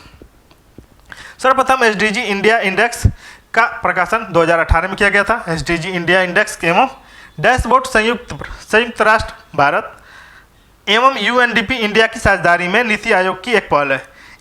इसका उद्देश्य एसडीजी को प्राप्त करने की दिशा में प्रगति के आधार पर भारतीय राज्यों को केंद्र शासित प्रदेशों को रैंकिंग तैयार करना है। इस सूचकांक का उद्देश्य वैश्विक लक्ष्यों को प्राप्त करने के लिए राज्यों और केंद्र शासित प्रदेशों के मध्य स्वस्थ एवं प्रतिस्पर्धा को बढ़ाना है। साथ ही यह सूचकांक उसे संवेदनशील क्षेत्रों एवं क्षेत्रीय अंतरालों की पहचान करने में राज्य एवं केंद्र शासित प्रदेशों को मदद करता है जिन पर अधिक ध्यान देने की आवश्यकता है। इसमें स्मरणीय देखिए 12 जुलाई 2024 को नीति आयोग द्वारा एसडीजी इंडिया इंडेक्स 2023 का 4वां संस्करण जारी किया गया है। इस इंडेक्स के नीति आयोग के उपाध्यक्ष सुमन बेरी द्वारा लॉन्च किया गया। एसडीजी इंडिया इंडेक्स 2023-24 का केंद्रीय विषय विकसित भारत की ओर सतत प्रगति और समावेशी विकास। एसडीजी इंडिया इंडेक्स का चौथा संस्करण 2023-24 16 लक्ष्यों एवं 17वें लक्ष्यों पर गुणात्मक विश्लेषण 70 उपलक्ष्यों और 113 संकेतकों पर आधारित है। एसडीजी इंडिया इंडेक्स के चौथे संस्करण के तहत प्रत्येक राज्य एवं केंद्र शासित प्रदेश के लिए 16 एसडीजी लक्ष्य पर वार स्कोर की गणना की गई है। लक्ष्यवार स्कोर पर राज्य और केंद्र शासित प्रदेशों के समग्र स्कोर को कंपोजिट स्कोर की गणना की जाती है। समग्र स्कोर 0 से 100 के रेंज में विस्तारित होते हैं। यह किसी राज्य और केंद्र शासित प्रदेश में 100 अंक प्राप्त किए हैं तो यह दर्शाता है कि उसने लक्ष्य प्राप्त कर लिया है। एसडीजी इंडिया इंडेक्स में केंद्र शासित प्रदेशों को एसडीजी के स्कोर के आधार पर 4 श्रेणियों में वर्गीकृत किया है। पहला है आकांक्षी एस्पिरेंट, दूसरा है प्रदर्शनकारी परफॉर्मर, तीसरा है अग्रणी फ्रंट रनर और लक्ष्य प्राप्तकर्ता का अचीवर। जिसका 100 अंक होगा वो लक्ष्य प्राप्त करता है और 65 से 99 क्या है फ्रंट रनर है। परफॉर्मर क्या है 50 से 64 तक और 0 से 49 तक क्या है आकांक्षी होता है। एसडीजी इंडिया इंडेक्स 2023-24 का भारत कंपोजिट स्कोर 71 दर्ज किया गया है। कंपोजिट स्कोर 71 दर्ज किया गया है। वर्ष 2022-20 और 21 में और वर्ष 2023-24 के मध्य एसडीजी 1 गरीबी उन्मूलन, एसडीजी 8 सभ्य कार्य के लिए आर्थिक एवं सतत विकास और एसडीजी 13 जलवायु कार्रवाई में महत्वपूर्ण प्रगति दर्ज की गई। इन लक्ष्यों के संदर्भ में भारत अग्रणी फ्रंट रनर के श्रेणी में आ गया है। एसडीजी इंडिया इंडेक्स 2023 में देश के सभी राज्यों का समग्र स्कोर में सुधार दर्ज किया गया है। वर्ष 2023-24 में कुल 32 राज्य केंद्र शासित प्रदेशों में अग्रणी क्षेत्र की अग्रणी श्रेणी में स्थित थे। अब एसडीजी इंडिया इंडेक्स में सर्वाधिक सुधार करने वाले 5 राज्य देखिए। रैंक 1 में उत्तर प्रदेश था 25, इसका क्या है वृद्धि। अब देखिए जम्मू कश्मीर क्या है 21 और उत्तराखंड 19 और सिक्किम 18 पे और हरियाणा 17 पे। एसडीजी इंडिया इंडेक्स 2023-24 में राज्यों की संयुक्त रैंकिंग केरल एवं उत्तराखंड प्रत्येक का स्कोर 79 था और शीर्ष स्थान प्राप्त हुआ है। उत्तराखंड और केरल को शीर्ष स्थान प्राप्त, जबकि केंद्र शासित रैंकिंग में चंडीगढ़ को 77 प्रथम स्थान प्राप्त, 77 रैंक स्कोर था और प्रथम स्थान प्राप्त हुआ है। एसडीजी इंडिया इंडेक्स 2023-24 शीर्ष राज्य रैंक 1 पे क्या है केरल और उत्तराखंड है, दूसरे पे क्या है तमिलनाडु, चौथे पे 1 2 यही है तो तीसरा कौन है तमिलनाडु, 4 पे गोवा और हिमाचल प्रदेश, 6ठे पे सिक्किम पंजाब और 8वें पे कर्नाटक, 9वें पे गुजरात आंध्र प्रदेश तेलंगाना। अब देखिए एसडीजी इंडिया इंडेक्स 2023-24 में अंतिम 6 रैंक पर स्थित राज्य 28वें पे कौन है बिहार है, 27 पे झारखंड, 25 पे नागालैंड, 23 पे उत्तराखंड अरुणाचल प्रदेश असम और 22 पे उड़ीसा, 18वें नंबर पर राजस्थान, मध्य प्रदेश, उत्तर प्रदेश और छत्तीसगढ़ है। अब देखिए एसडीजी इंडिया इंडेक्स 2023-24 में केंद्र शासित प्रदेश का प्रदर्शन, तो रैंक 1 पे है क्या चंडीगढ़, दूसरे पे पुडुचेरी और जम्मू कश्मीर, चौथे पे देखिए अंडमान और निकोबार द्वीप समूह, 6ठे पे लक्षद्वीप, दादर नगर हवेली और दमन एंड दीव, 8वें पे लद्दाख। राज्यों का प्रदर्शन आकांक्षी में कोई नहीं था। अच्छा प्रदर्शन में नागालैंड, मेघालय, झारखंड, बिहार थे, मतलब 50 से 60 की। अग्रणी में केरल, हिमाचल, तमिलनाडु, आंध्र प्रदेश, गोवा, कर्नाटक, उत्तराखंड, सिक्किम, महाराष्ट्र, गुजरात, तेलंगाना, मिजोरम, पंजाब, हरियाणा, त्रिपुरा, मणिपुर, मध्य प्रदेश, पश्चिम बंगाल, छत्तीसगढ़, राजस्थान, उत्तर प्रदेश, असम, उड़ीसा और अरुणाचल प्रदेश रहे। लक्ष्य प्राप्तकर्ता में अभी तक कोई नहीं है। अब देखिए केंद्र शासित प्रदेशों का प्रदर्शन आकांक्षी कोई नहीं था और अच्छा प्रदर्शन भी कोई नहीं किया। अग्रणी में फ्रंट रनर में देखिए चंडीगढ़, दिल्ली, लक्षद्वीप, पुडुचेरी, अंडमान निकोबार द्वीप समूह, जम्मू और कश्मीर, लद्दाख एवं दादर नगर हवेली एवं दमन एवं दीव। लक्ष्य प्राप्त करता इसमें भी कोई नहीं रहा है। एसडीजी लक्ष्य आधारित शीर्ष राज्य एवं केंद्र शासित प्रदेश। लक्ष्य 1 को गरीबी उन्मूलन में तमिलनाडु नंबर 1 पे रहा, फिर दादर नगर हवेली और दमन दीव। दूसरे पे क्या है भूखमरी को समाप्ति, केरल और पुडुचेरी में केवल हो पाई है।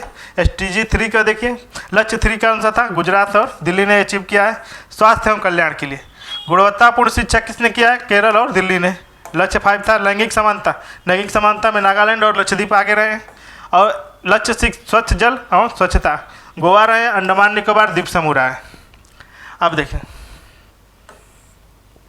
लक्ष्य 7 सस्ती और सस्ती ऊर्जा, तो इसमें आंध्र प्रदेश, असम, गोवा, हरियाणा, हिमाचल प्रदेश, कर्नाटक, केरल, महाराष्ट्र, मिजोरम, पंजाब, राजस्थान, तमिलनाडु, तेलंगाना, उत्तराखंड, उत्तर प्रदेश, पश्चिम बंगाल, अंडमान एवं निकोबार द्वीप समूह, चंडीगढ़, दिल्ली, जम्मू कश्मीर और लद्दाख, पुडुचेरी भी थे। लक्ष्य 8 में हिमाचल प्रदेश और लद्दाख। लक्ष्य लाइन में 9 में उद्योग, नवाचार एवं बुनियादी ढांचा पे गोवा और पुडुचेरी। लक्ष्य 10 में असमानताओं को गोवा और पुडुचेरी। लक्ष्य 11 में सतत विकास और समुदाय में महाराष्ट्र और चंडीगढ़ रहे हैं। लक्ष्य 12 त्रिपुरा, जम्मू कश्मीर। लक्ष्य 13 में सिक्किम, तमिलनाडु, चंडीगढ़। लक्ष्य 14 जल के नीचे जीवन, पश्चिम बंगाल, झारखंड। देखिए लक्ष्य 15 में झारखंड, त्रिपुरा, दादरा नगर हवेली और दमन एंड दीव। लक्ष्य 16 को प्राप्ति में शांति, न्याय और मजबूत संस्थाएं किसमें? गुजरात और लद्दाख ने। संविधान हत्या दिवस सुर्खियों में है। भारत के संविधान उन असाधारण स्थितियों में निपटने के लिए प्रावधान किए गए हैं जो देश के किसी भी हिस्से के शांति, सुरक्षा और स्थिरता और प्रशासन को खतरे में डाल सकती है। ऐसी स्थिति जैसे युद्ध, बाहरी आक्रमण और आंतरिक गड़बड़ी, सशस्त्र विद्रोह एवं वित्तीय संकट से संपूर्ण भारत के उसे किसी भी भाग में आपातकाल लगाया जा सकता है। भारत के संविधान 18 में आपातकाल के संबंधित प्रावधानों का उल्लेख किया गया है। यह प्रावधान अनुच्छेद 352, 360 तक वर्णित है। भारत या उसके किसी भी हिस्से में सुरक्षा खतरे की स्थिति को देखते हुए राष्ट्रपति अनुच्छेद 352 के तहत राष्ट्रीय आपात की घोषणा कर सकता है। स्वतंत्रता के बाद अब तक 3 बार देश में राष्ट्रीय आपातकाल की घोषणा की जा चुकी है। सर्वप्रथम भारत चीन युद्ध में 26 अक्टूबर 1962 में और 10 जनवरी 1968 तक यह चला था। आपातकाल घोषित किया गया था। दूसरी बार भारत पाकिस्तान युद्ध के मद्देनजर 3 दिसंबर 1971 में आपातकाल की घोषणा की गई थी। इस उद्घोषणा के लागू होने के दौरान आपातकाल की नई घोषणा 25 जून 1975 तक की गई थी। देश के आंतरिक गड़बड़ी के आधार पर आपातकाल लागू किया गया था, जिसमें दोनों आपातकाल में मार्च 1977 में समाप्त कर दिया गया। इसमें स्मरणीय तथ्य क्या है? प्रधानमंत्री नरेंद्र मोदी के नेतृत्व में केंद्र सरकार ने प्रतिवर्ष 25 जून को संविधान हत्या दिवस के रूप में दिवस के रूप में मनाने का निर्णय लिया है। इस संबंध में केंद्रीय मंत्रालय द्वारा 11 जुलाई 2024 को एक अधिसूचना जारी की, जिसे 12 जुलाई 2024 को भारत के राजपत्र में प्रकाशित किया गया था। जारी अधिसूचना के अनुसार 25 जून 1975 में आपातकाल की घोषणा के पश्चात तत्कालीन केंद्र सरकार द्वारा सत्ता का घोर दुरुपयोग किया गया था और भारत के लोगों पर ज्यादतियां और अत्याचार किए गए थे। अतः उक्त आपातकाल की अवधि के दौरान सत्ता के घोर दुरुपयोग का सामना और संघर्ष करने वाले लोगों को श्रद्धांजलि देने के लिए 25 जून को संविधान हत्या दिवस घोषित किया गया। इस अधिसूचना के माध्यम से भारत के लोगों को भविष्य में किसी भी तरह की सत्ता के घोर दुरुपयोग का समर्थन नहीं करने के लिए पुनः प्रतिबद्ध किया गया है। केंद्रीय गृह मंत्रालय द्वारा जारी प्रेस विज्ञप्ति के अनुसार 25 जून 1975 को आपातकाल की घोषणा लागू कर तत्कालीन केंद्र सरकार द्वारा भारत के लोकतंत्र की आत्मा की गला घोटा गया। लाखों लोगों को अकारण जेल में डाल दिया गया। इस अवधि के तत्कालीन तानाशाही सरकार लोगों की असंख्य यातनाएं दी और मीडिया की आवाज़ को भी दबा दिया गया। उल्लेखनीय है कि इससे पूर्व 26 जून 2024 को 18वीं लोकसभा के अध्यक्ष के रूप में पुनः चुने जाने के पश्चात ओम बिरला ने 25 जून 1975 को आपातकाल की उद्घोषणा के लिए एक निंदा प्रस्ताव पेश किया था। इस दौरान आपातकाल के आहूत देश के सभी नागरिकों को स्मरण करते हुए 2 मिनट का मौन रखा गया था। ओम बिरला ने भारत के इतिहास में 25 जून 1975 के दिन काला अध्याय बताते हुए तत्कालीन प्रधानमंत्री इंदिरा गांधी की कमिटेड ब्यूरोक्रेसी और कमिटेड जुडिशरी की धारणा को लोकतंत्र की विरोधी रवैया करार दिया था। अब देखिए हैदराबाद मुक्ति दिवस। भारत सरकार ने 17 सितंबर को प्रतिवर्ष हैदराबाद मुक्ति दिवस के रूप में मनाने का निर्णय लिया है। इस संबंध में 12 मार्च 2024 को केंद्रीय गृह मंत्रालय द्वारा एक अधिसूचना जारी की गई। साथ ही 12 मार्च 2024 को ही भारत के राजपत्र में प्रकाशित भी किया गया। हैदराबाद को मुक्त कराने वाले शहीदों को याद करने और युवाओं के मन में देशभक्ति की लौ जगाने के लिए 17 सितंबर को हैदराबाद मुक्ति दिवस के रूप में मनाया जाएगा। उल्लेखनीय है कि 15 अगस्त 1947 को भारत के स्वतंत्रता प्राप्त होने की 13 महीने बाद हैदराबाद को आज़ादी नहीं मिली थी और यह निजाम के शासन के अधीन था। ठीक है, अब देखिए यह क्षेत्र 17 सितंबर 1948 को ऑपरेशन पोलो नामक पुलिस कार्रवाई के बाद निजाम के शासन से मुक्त हो गया था। अब देखिए वैश्विक इंडिया एआई शिखर सम्मेलन 2024।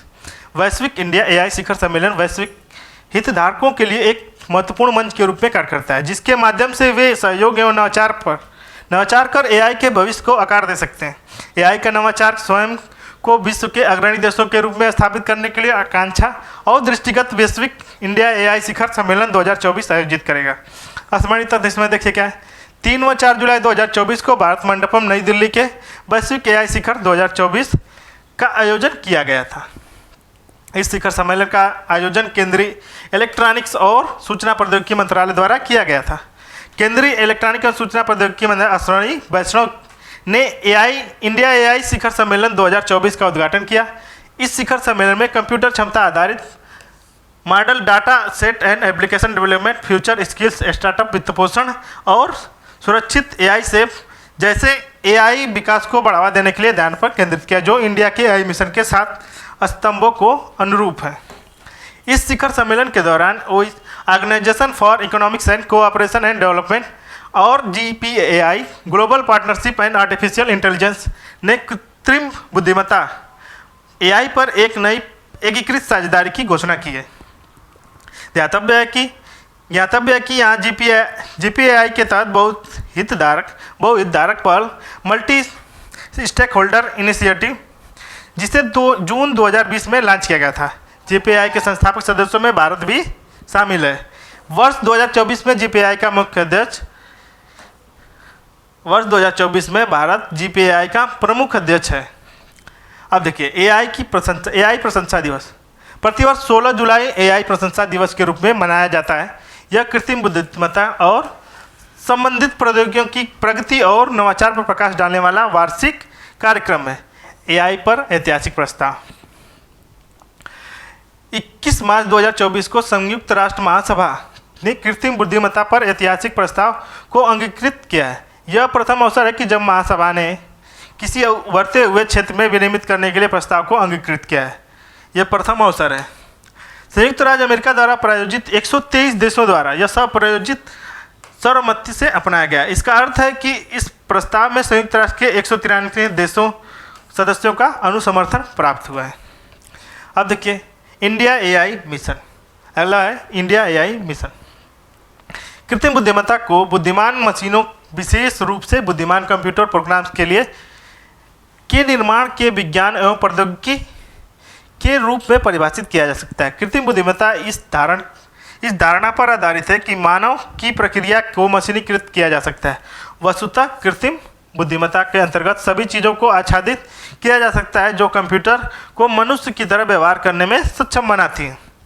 देखिए स्मरणीय तथ्य इसमें क्या है। मार्च 2024 में प्रधानमंत्री नरेंद्र मोदी की अध्यक्षता में केंद्रीय मंत्रिमंडल ने इंडिया एआई मिशन को मंजूरी प्रदान की है। इस व्यापक राष्ट्रीय स्तरीय मिशन हेतु बजट पर 10,37,371.92 करोड़ रुपए निर्धारित किए गए। यह विशाल बजटीय आवंटन 5 वर्षों के लिए है। इस मिशन को लॉन्च किया जाना भारतीय एआई परिस्थिति तंत्र को मजबूत करने की दिशा में एक महत्वपूर्ण कदम है। इस मिशन को डिजिटल इंडिया कॉरपोरेशन के अंतर्गत India AI development business division के कार्यान्वित किया जाएगा। इंडिया एआई का निम्न घटक है। इंडिया एआई कंप्यूटर क्षमता इस स्तंभ के माध्यम से एक उच्च स्तरीय विस्तार योग्य एआई कंप्यूटिंग परिस्थिति तंत्र का निर्माण करेगा, जो भारत में एआई के क्षेत्र में तेजी से बढ़ते हुए स्टार्टअप और अनुसंधान परितंत्र की मांग को पूरी करेगा। यह एआई कंप्यूटिंग अवसंरचना सार्वजनिक निजी क्षेत्र के माध्यम से 10,000 से अधिक GPU ग्राफिक प्रोसेसिंग यूनिट को तैयार करने में निर्मित की जाएगी।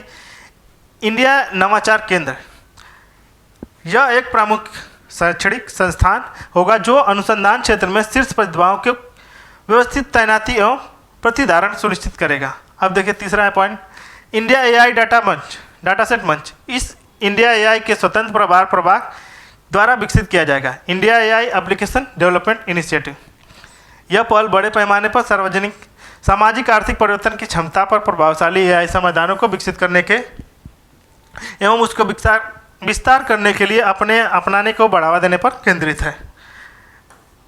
India AI future skills.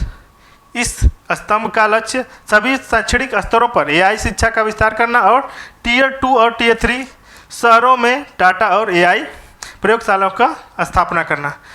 अब देखिए छठा है इंडिया एआई स्टार्टअप वित्त पोषण। यह स्तंभ नवाचारी एआई परियोजनाओं के लिए वित्त पोषण तक सुव्यवस्थित पहुंच प्रदान करने के माध्यम से डीप टेक एआई स्टार्टअप्स को समर्थन प्रदान करता है। अब देखिए 7वां है सुरक्षित एवं भरोसेमंद एआई। यह स्तंभ एआई के उत्तरदायित्व, विकास, तैनाती और अंगीकरण को सुनिश्चित करने पर केंद्रित है। दूरसंचार अधिनियम 2023, दूरसंचार विधेयक 2023 18 सितंबर 2023 को लोकसभा में पेश किया गया, जिसमें 28 सितंबर 2023 को लोकसभा द्वारा, 21 दिसंबर 2023 को राज्यसभा द्वारा पारित किया गया। 24 दिसंबर 2023 को राष्ट्रपति की अनुमति के उपरांत इस विधेयक को अधिनियम का रूप ले लिया है। अब अधिनियम के विभिन्न प्रावधानों को 26 जून 2024 के कुछ प्रावधान 5 जुलाई 2024 को लागू किए गए हैं। दूरसंचार के अधिनियम 2023 का मुख्य उद्देश्य दूरसंचार नेटवर्क विस्तार एवं संचालन, स्पेक्ट्रम के आवंटन और उससे जुड़े हुए मामलों पर कानून को संशोधित और समेकित करना है। इसके स्मरणीय तथ्य क्या है? निम्नलिखित गतिविधियों के लिए केंद्र सरकार एवं पहले प्राधिकार प्राप्त करने की आवश्यकता होगी। दूरसंचार सेवाएं प्रदान करना। दूसरा, दूरसंचार नेटवर्क की स्थापना करना, संचालन एवं रखरखाव विस्तार करना। तीसरा, रेडियो उपकरण धारण करना। अब देखिए, स्पेक्ट्रम की नीलामी पर आवंटित की जाएगी सिवाय निर्दिष्ट उपयोगों को छोड़कर जहां तक प्रशासनिक आधार पर आवंटित किया जाएगा। 2 या 2 से अधिक व्यक्तियों के बीच संदेशों और संदेशों की एक श्रेणी के कुछ आधारों पर इंटरसेप्ट, मॉनिटर और ब्लॉक किया जाएगा। केंद्र सरकार उपयोगकर्ताओं की सुरक्षा के लिए उपाय प्रदान कर सकती है, जिसमें निम्नलिखित शामिल है। विज्ञापन संदेशों जैसे निर्दिष्ट संदेशों को प्राप्त करने के लिए पूर्व सहमति। डू नॉट डिस्टर्ब रजिस्टर का निर्माण। मॉलवेयर एंड निर्दिष्ट संदेशों को रिपोर्ट करने के लिए उपयोगकर्ता का एक व्यवस्था प्रदान करेगा। अब देखिए अगला है भारतीय तार अधिनियम 1885 के तहत वंचित क्षेत्रों में दूरसंचार सेवाएं प्रदान करने के लिए यूनिवर्सल सर्विस ऑब्लिगेशन फंड की स्थापना की गई है। दूरसंचार अधिनियम 2023 द्वारा इस प्रावधान को बरकरार रखा गया है और इस फंड का नाम बदलकर डिजिटल भारतीय निधि कर दिया गया है। 30 अगस्त 2024 को दूरसंचार विभाग ने भारत के राजपत्र में दूरसंचार 2024 को अधिसूचित किया था। अब देखिए, इसका उद्देश्य दूरसंचार अधिनियम 2023 की धारा 24(1) के तहत स्थापित डिजिटल भारत निधि के प्रबंधन के कार्यान्वयन हेतु बेहतर बनाना है। यह अधिनियम विभिन्न आपराधिक और सिविल अपराधों को निर्देश करता है। प्राधिकार प्राप्त किए गए दूरसंचार सेवाओं को प्राप्त करना तथा दूरसंचार नेटवर्क डाटा तक अधिकृत पहुंच प्राप्त करना। 3 वर्ष तक की कैद, 2 करोड़ रुपये जुर्माना या दोनों दंडनीय है। प्राधिकार प्राप्त करने के नियमों की शर्तों का उल्लंघन करने पर 5 करोड़ रुपये का जुर्माना लगाया जा सकता है। अनाधिकृत उपकरण रखने और अनाधिकृत नेटवर्क का सेवाओं का उपयोग करने के लिए 10 लाख रुपये का जुर्माना हो सकता है। दूरसंचार अधिनियम 2023 के अंतर्गत सख्त नियम किसी व्यक्ति के पास अधिकतम कितने सिम कार्ड हो सकते हैं यह भी नियंत्रित करते हैं। पूरे भारत में प्रति व्यक्ति 9 सिम कार्ड की सीमा निर्धारित की गई है। हालांकि जम्मू और कश्मीर और असम पूर्वोत्तर लाइसेंस प्राप्त क्षेत्रों में जैसे कुछ समय यह सीमा घटाकर 6 कर दी गई है। अब देखिए, लोक परीक्षा अनुचित साधन निवारण अधिनियम 2024, लोक परीक्षा अधिनियम। अब देखिए, सार्वजनिक परीक्षाओं का बढ़ते कदाचार के लिए उनके आयोजन में देरी तो होती ही है, साथ ही परीक्षाएं रद्द भी घोषित कर दी जाती हैं, जिससे लाखों युवाओं का भविष्य प्रतिकूल प्रभावित होता है। सार्वजनिक परीक्षाओं के संचालन में शामिल विभिन्न संस्थाओं द्वारा अपनाए गए अनुचित तरीकों या उनके द्वारा किए गए अपराधों को निपटने के लिए अभी तक कोई विशिष्ट कानून रूप में अस्तित्व नहीं था। इस परिप्रेक्ष्य में यह आवश्यक हो गया था कि परीक्षा प्रणाली में सुभेद्यता का लाभ उठाने वाले पहचान कर एक व्यापक केंद्रीय कानून द्वारा उन्हें व्यापक ढंग से निपटाया जा सके।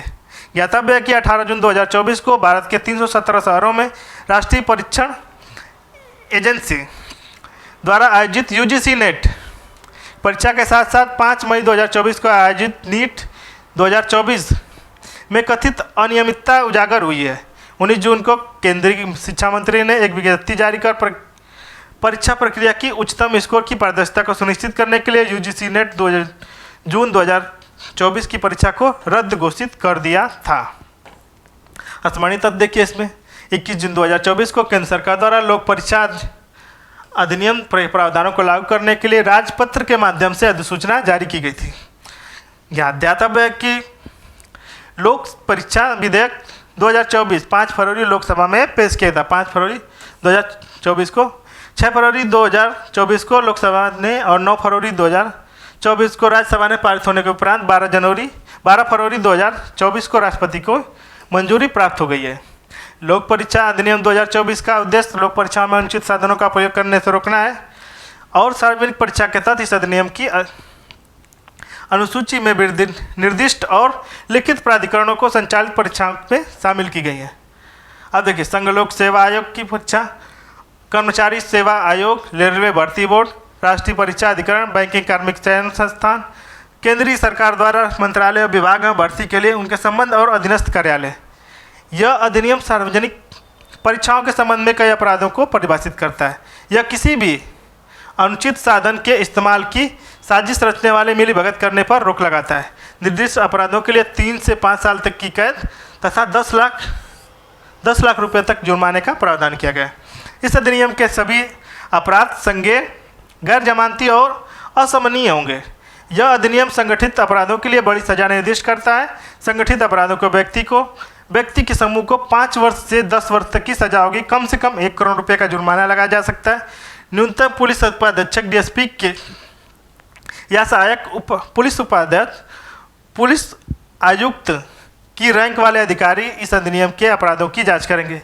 24 जुलाई 2024 को बिहार विधानसभा द्वारा बिहार लोक सेवा परीक्षा अनुचित साधन निवारण विधेयक 2024 को पारित कर दिया गया। अब देखिए, नालंदा विश्वविद्यालय परिषद का उद्घाटन। 5वीं शताब्दी ईसा पूर्व में गुप्त वंश के कुमार गुप्त प्रथम ने नालंदा महाविहार की स्थापना की थी। उल्लेखनीय है कि मूलतः यह एक बौद्ध विहार था जिसका विकास एक महान विश्वविद्यालय के रूप में हो गया था। गुप्त शासकों के बाद कन्नौज के राजा हर्षवर्धन 7वीं शताब्दी तथा पाल शासकों 8वीं से 12वीं शताब्दी ने इनका संरक्षण किया। बाद में तुर्कों के आक्रमण सहित अन्य विभिन्न कारणों से 12वीं सदी इस विद्यालय का पतन हो गया और इसकी स्मृति ही शेष रह गई। नालंदा विश्वविद्यालय के पतन के लगभग 6 शताब्दियों के पश्चात इस स्थल की खोज सर्वप्रथम 1812 में स्कॉटिश सर्वेक्षणकर्ता फ्रांसिस बुकानन हैमिल्टन द्वारा की गई थी। इंपॉर्टेंट पॉइंट्स हैं। इसके दौरान अलेक्जेंडर कनिंघम ने आधिकारिक रूप से पहली बार एक प्राचीन विश्वविद्यालय के रूप में पहचान की थी। मार्च 2006 में बिहार विधानमंडल ने एक संयुक्त रूप सत्र के संबोधित करते हुए भारत के तत्कालीन राष्ट्रपति एपीजे अब्दुल कलाम ने नालंदा विश्वविद्यालय के पुनरुद्धार की प्रस्तावित किया था। नालंदा विश्वविद्यालय की पुनर्स्थापना की मांग के संबंधों में 2006 में सिंगापुर की सरकार और जनवरी 2007 में सेबू फिलीपींस में आयोजित द्वितीय पूर्व एशिया शिखर सम्मेलन के सदस्य देशों के नेताओं ने भी सुझाव प्राप्त किए थे और अक्टूबर 2009 में थाईलैंड में आयोजित चौथे पूर्व एशिया शिखर सम्मेलन में नालंदा विश्व की पुनर्स्थापना का समर्थन किया था। बिहार सरकार ने नालंदा विश्वविद्यालय की पुनर्स्थापना का विचार का समर्थन किया था। अब देखिए, इसमें स्मरणीय तथ्य क्या है। 19 जून 2024 को बिहार के नालंदा जिले में स्थित राजगीर में प्रधानमंत्री नरेंद्र मोदी ने नालंदा विश्वविद्यालय परिसर का उद्घाटन किया है। तो ज्ञातव्य है कि नालंदा विश्वविद्यालय अधिनियम 2010 को लागू होने के बाद आधुनिक नालंदा विश्वविद्यालय 25 नवंबर 2010 को अस्तित्व में आ गया था। इस विद्यालय ने नई दिल्ली में स्थित अपने कार्यालय को कार्य करना प्रारंभ किया था। बिहार सरकार ने नए नालंदा विश्वविद्यालय के लिए अस्थायी परिसर के लिए राजगीर में 455 एकड़ भूमि प्रदान की थी। आधुनिक नालंदा विश्वविद्यालय की अस्थायी परिसर प्राचीन नालंदा विश्वविद्यालय अवशेषों को निकट राजगीर में निर्मित किया गया था। उल्लेखनीय है कि इस विश्वविद्यालय की परिकल्पना भारत और पूर्वी एशिया शिखर सम्मेलन के देशों के मध्य संयुक्त सहयोग के रूप में की गई थी। नालंदा विश्वविद्यालय के उद्घाटन के समारोह में 17 देशों के मिशन प्रमुख सहित कई अन्य प्रतिष्ठित अतिथि शामिल हुए। नया नालंदा विश्वविद्यालय एक गैर राज्य और गैर लाभकारी स्वशासी अंतर्राष्ट्रीय संस्थान है। साथ ही नालंदा विश्वविद्यालय अधिनियम 2010 के माध्यम से नालंदा विश्वविद्यालय को राष्ट्रीय महत्व का एक संस्थान घोषित किया गया है। भारत का राष्ट्रपति इस विश्वविद्यालय का कुलाध्यक्ष हो गए। वर्तमान में इस विश्वविद्यालय के कुलाध्यक्ष राष्ट्रपति द्रौपदी मुर्मू हैं। प्रोफेसर अरविंद पनगड़िया इस विद्यालय के कुलाधिपति हैं, जबकि प्रोफेसर अभय कुमार सिंह नालंदा विश्वविद्यालय के अंतरिम कुलपति हैं। अब देखिए अगला पॉइंट, स्मृति वन भूकंप संग्रहालय विश्व के सर्वाधिक खूबसूरत संग्रहालयों की सूची में शामिल है। भुज स्थित स्मृति वन भूकंप संग्रहालय इस क्षेत्र में आए विनाशकारी भूकंप में अपनी जान गंवाने वाले लोगों को श्रद्धांजलि अर्पित करना है। उल्लेखनीय है कि 26 जनवरी 2001 को गुजरात में एक भीषण भूकंप की घटना दर्ज हुई। रिक्टर स्केल पर इस भूकंप की माप 7.9 दर्ज किया गया था। इस भूकंप का अधिकेंद्र भुज में था। इस भूकंप के कारण केवल कच्छ जिले में लगभग 12,932 लोगों की मृत्यु हो गई थी, जो लगभग 15.23 लाख प्रति व्यक्ति प्रभावित हुए थे। अब देखिए इसमें स्मरणीय तथ्य क्या है। 13 जून 2024 को प्रिंस वर्सेल्स के तहत 2024 के लिए विश्व के सर्वाधिक खूबसूरत संग्रहालयों में की सूची जारी की गई। उल्लेखनीय है कि प्रिक्स वर्सेल्स की इतिहास में प्रथम अवसर था जब विश्व के सर्वाधिक खूबसूरत संग्रहालयों की सूची जारी की गई है। अब देखिए इस सूची में 7 नवसंचालित या नवीकरणीय प्रक्रिया के बाद पुनः संचालन प्रारंभ करने के लिए संग्रहालयों को शामिल किया गया है। अब देखिए प्रिक्स वर्सेल 2024 में विश्व के सर्वाधिक खूबसूरत संग्रहालय। पहला है A4 आर्ट म्यूजियम चेंगदू चीन, फिर उसके बाद ग्रैंड इजिप्शियन गीजा में है मिस्र में। स्मृति वन भूकंप संग्रहालय भुज भारत। तीसरे नंबर पे सिमोस आर्ट म्यूजियम ओटोके जापान और पैलेस एट लू ये एपेलडॉन नीदरलैंड्स में है। ओमान एक्रॉस एजस म्यूजियम मना ओमान में है और पोलिश हिस्ट्री म्यूजियम वारसा पोलैंड में है। भुज गुजरात में स्थित स्मृति वन संग्रहालय को यूनेस्को द्वारा प्रतिष्ठित प्रिक्स वर्सेल्स अवार्ड के लिए अल्प सूचित किया गया है। यह भारत में स्थित पहला ऐसा संग्रहालय है जिसे अवार्ड के लिए चयनित किया गया है। 28 अगस्त प्रधानमंत्री नरेंद्र मोदी ने स्मृति वन भूकंप स्मारक संग्रहालय का उद्घाटन किया था 2022 को। यह आधुनिक भारत में सबसे बड़े स्मारक और संग्रहालय है। भुज में उपस्थित उपनगरी भुजियो डूंगर नामक एक छोटी पहाड़ी पर स्थित है। यह परिसर 470 एकड़ से अधिक बृहद क्षेत्र में विस्तृत है। यह संग्रहालय 300 वर्षों से अधिक पुराने भुजिया किले के साथ साझा करता है। इस स्मारक संग्रहालय को प्रसिद्ध वास्तुकार राजीव कटपालिया ने डिजाइन किया था। स्मृति वन में विश्व के सबसे बड़े मियावाकी वन में स्थित है। इसमें 4.5 लाख से अधिक पेड़ हैं। अब देखिए प्रिक्स वर्सेल को विश्व वास्तुकला और डिजाइन का अवार्ड दिए के रूप में जाना जाता है। वर्ष 2015 में प्रतिवर्ष यूनेस्को द्वारा प्रिक्स वर्सेल वास्तुशिल्प और प्रतियोगिताओं की एक श्रृंखला जो विश्व भर में बेहतरीन समकालीन परियोजनाओं को प्रकाश डालती है। अब देखिए मोदी सरकार 3.0। 18वीं लोकसभा के 543 सीटों सदस्यों के चुनाव हेतु भारतीय निर्वाचन आयोग ने 7 चरणों की मैराथन प्रक्रिया 19 अप्रैल से 1 जून 2024 तक मतगणना संपन्न कराने की घोषणा की थी। बिहार, पश्चिम बंगाल, उत्तर प्रदेश सभी 7 चरणों के मतदान संपन्न कराया गया। यह संसदीय चुनाव भारत के चुनाव इतिहास का दूसरा सबसे लंबा मतदान अभ्यास रहा है। उल्लेखनीय है कि इस देश का प्रथम आम चुनाव अब तक का सबसे लंबी अवधि का चुनाव था, जो अक्टूबर 1951 से फरवरी 1952 के मध्य 4 महीने की अवधि में आयोजित किया गया था। ज्ञातव्य है कि वर्ष 1980 के चुनाव में मतदान 4 दिनों की अवधि में संपन्न हुआ था। अब तक यह सबसे लंबी अवधि का मतदान कार्यक्रम है। वर्ष 2024 में चुनाव में लगभग 96.8 करोड़ मतदाता मतदान के लिए पंजीकृत थे। यह विश्व का सबसे बड़ा निर्वाचक मंडल है। आम चुनाव 2024 में पहली बार अखिल भारतीय स्तर पर 85 वर्ष से अधिक आयु के वरिष्ठ नागरिकों को 40 वर्ष की मानक दिव्यांगता वाले लोगों के लिए घर से मतदान करने की सुविधा भी प्रदान की गई थी।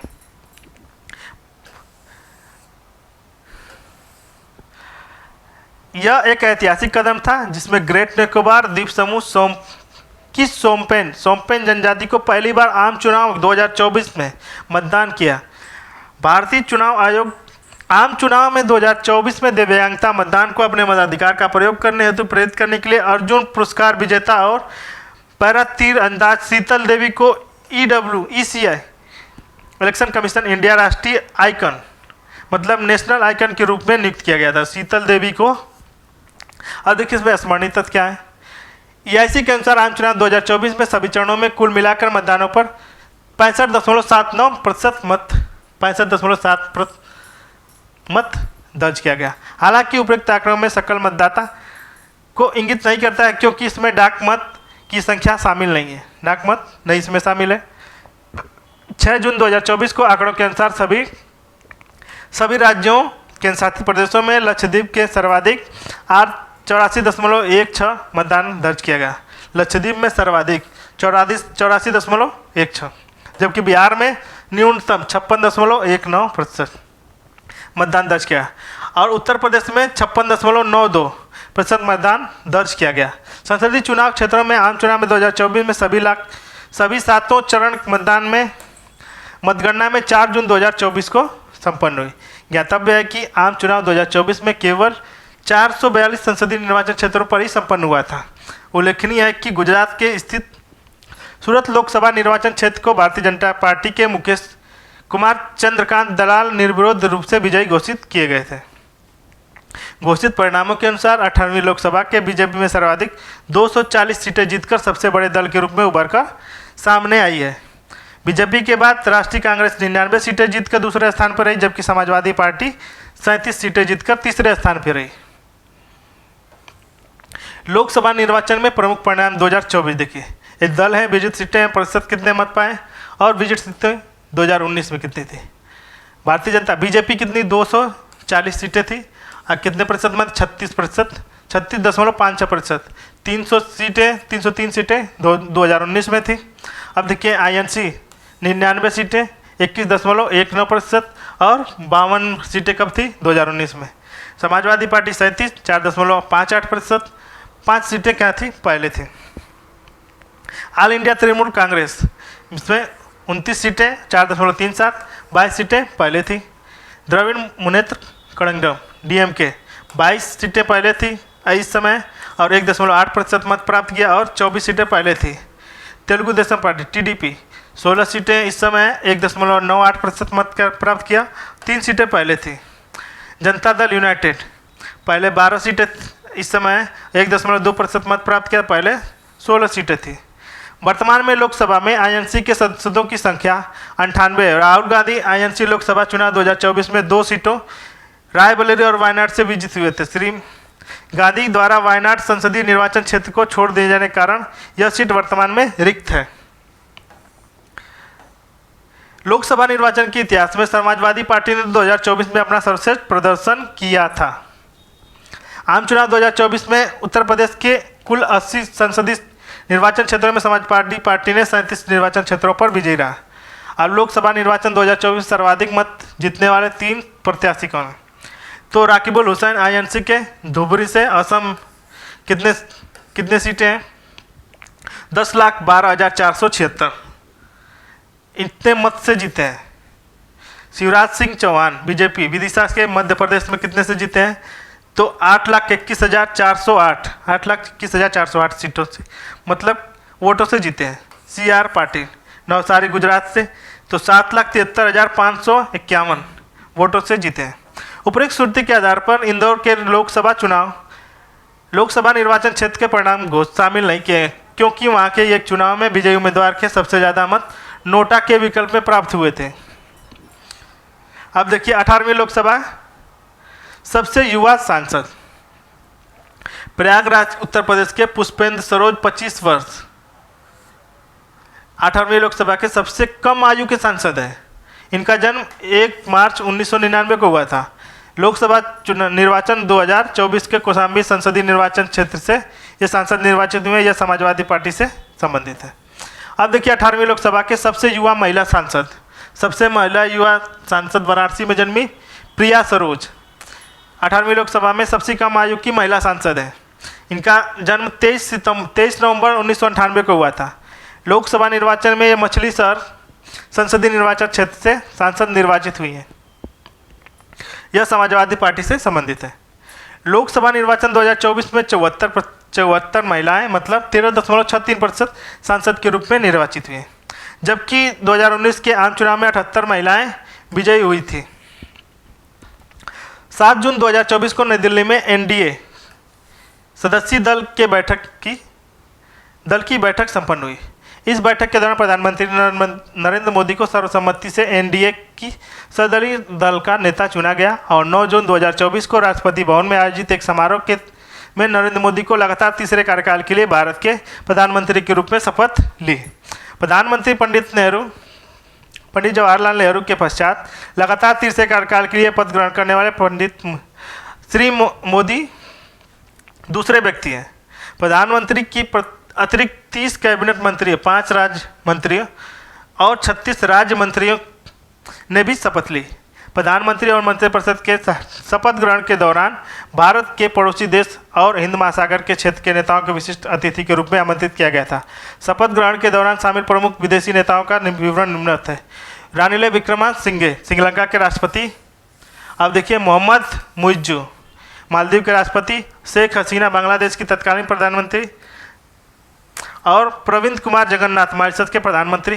5वां है पुष्प कुमार दलाल प्रचंड नेपाल के प्रधानमंत्री और सेरिंग तोंगबे भूटान के प्रधानमंत्री। अहमद अफीक सेशल्स के उपराष्ट्रपति।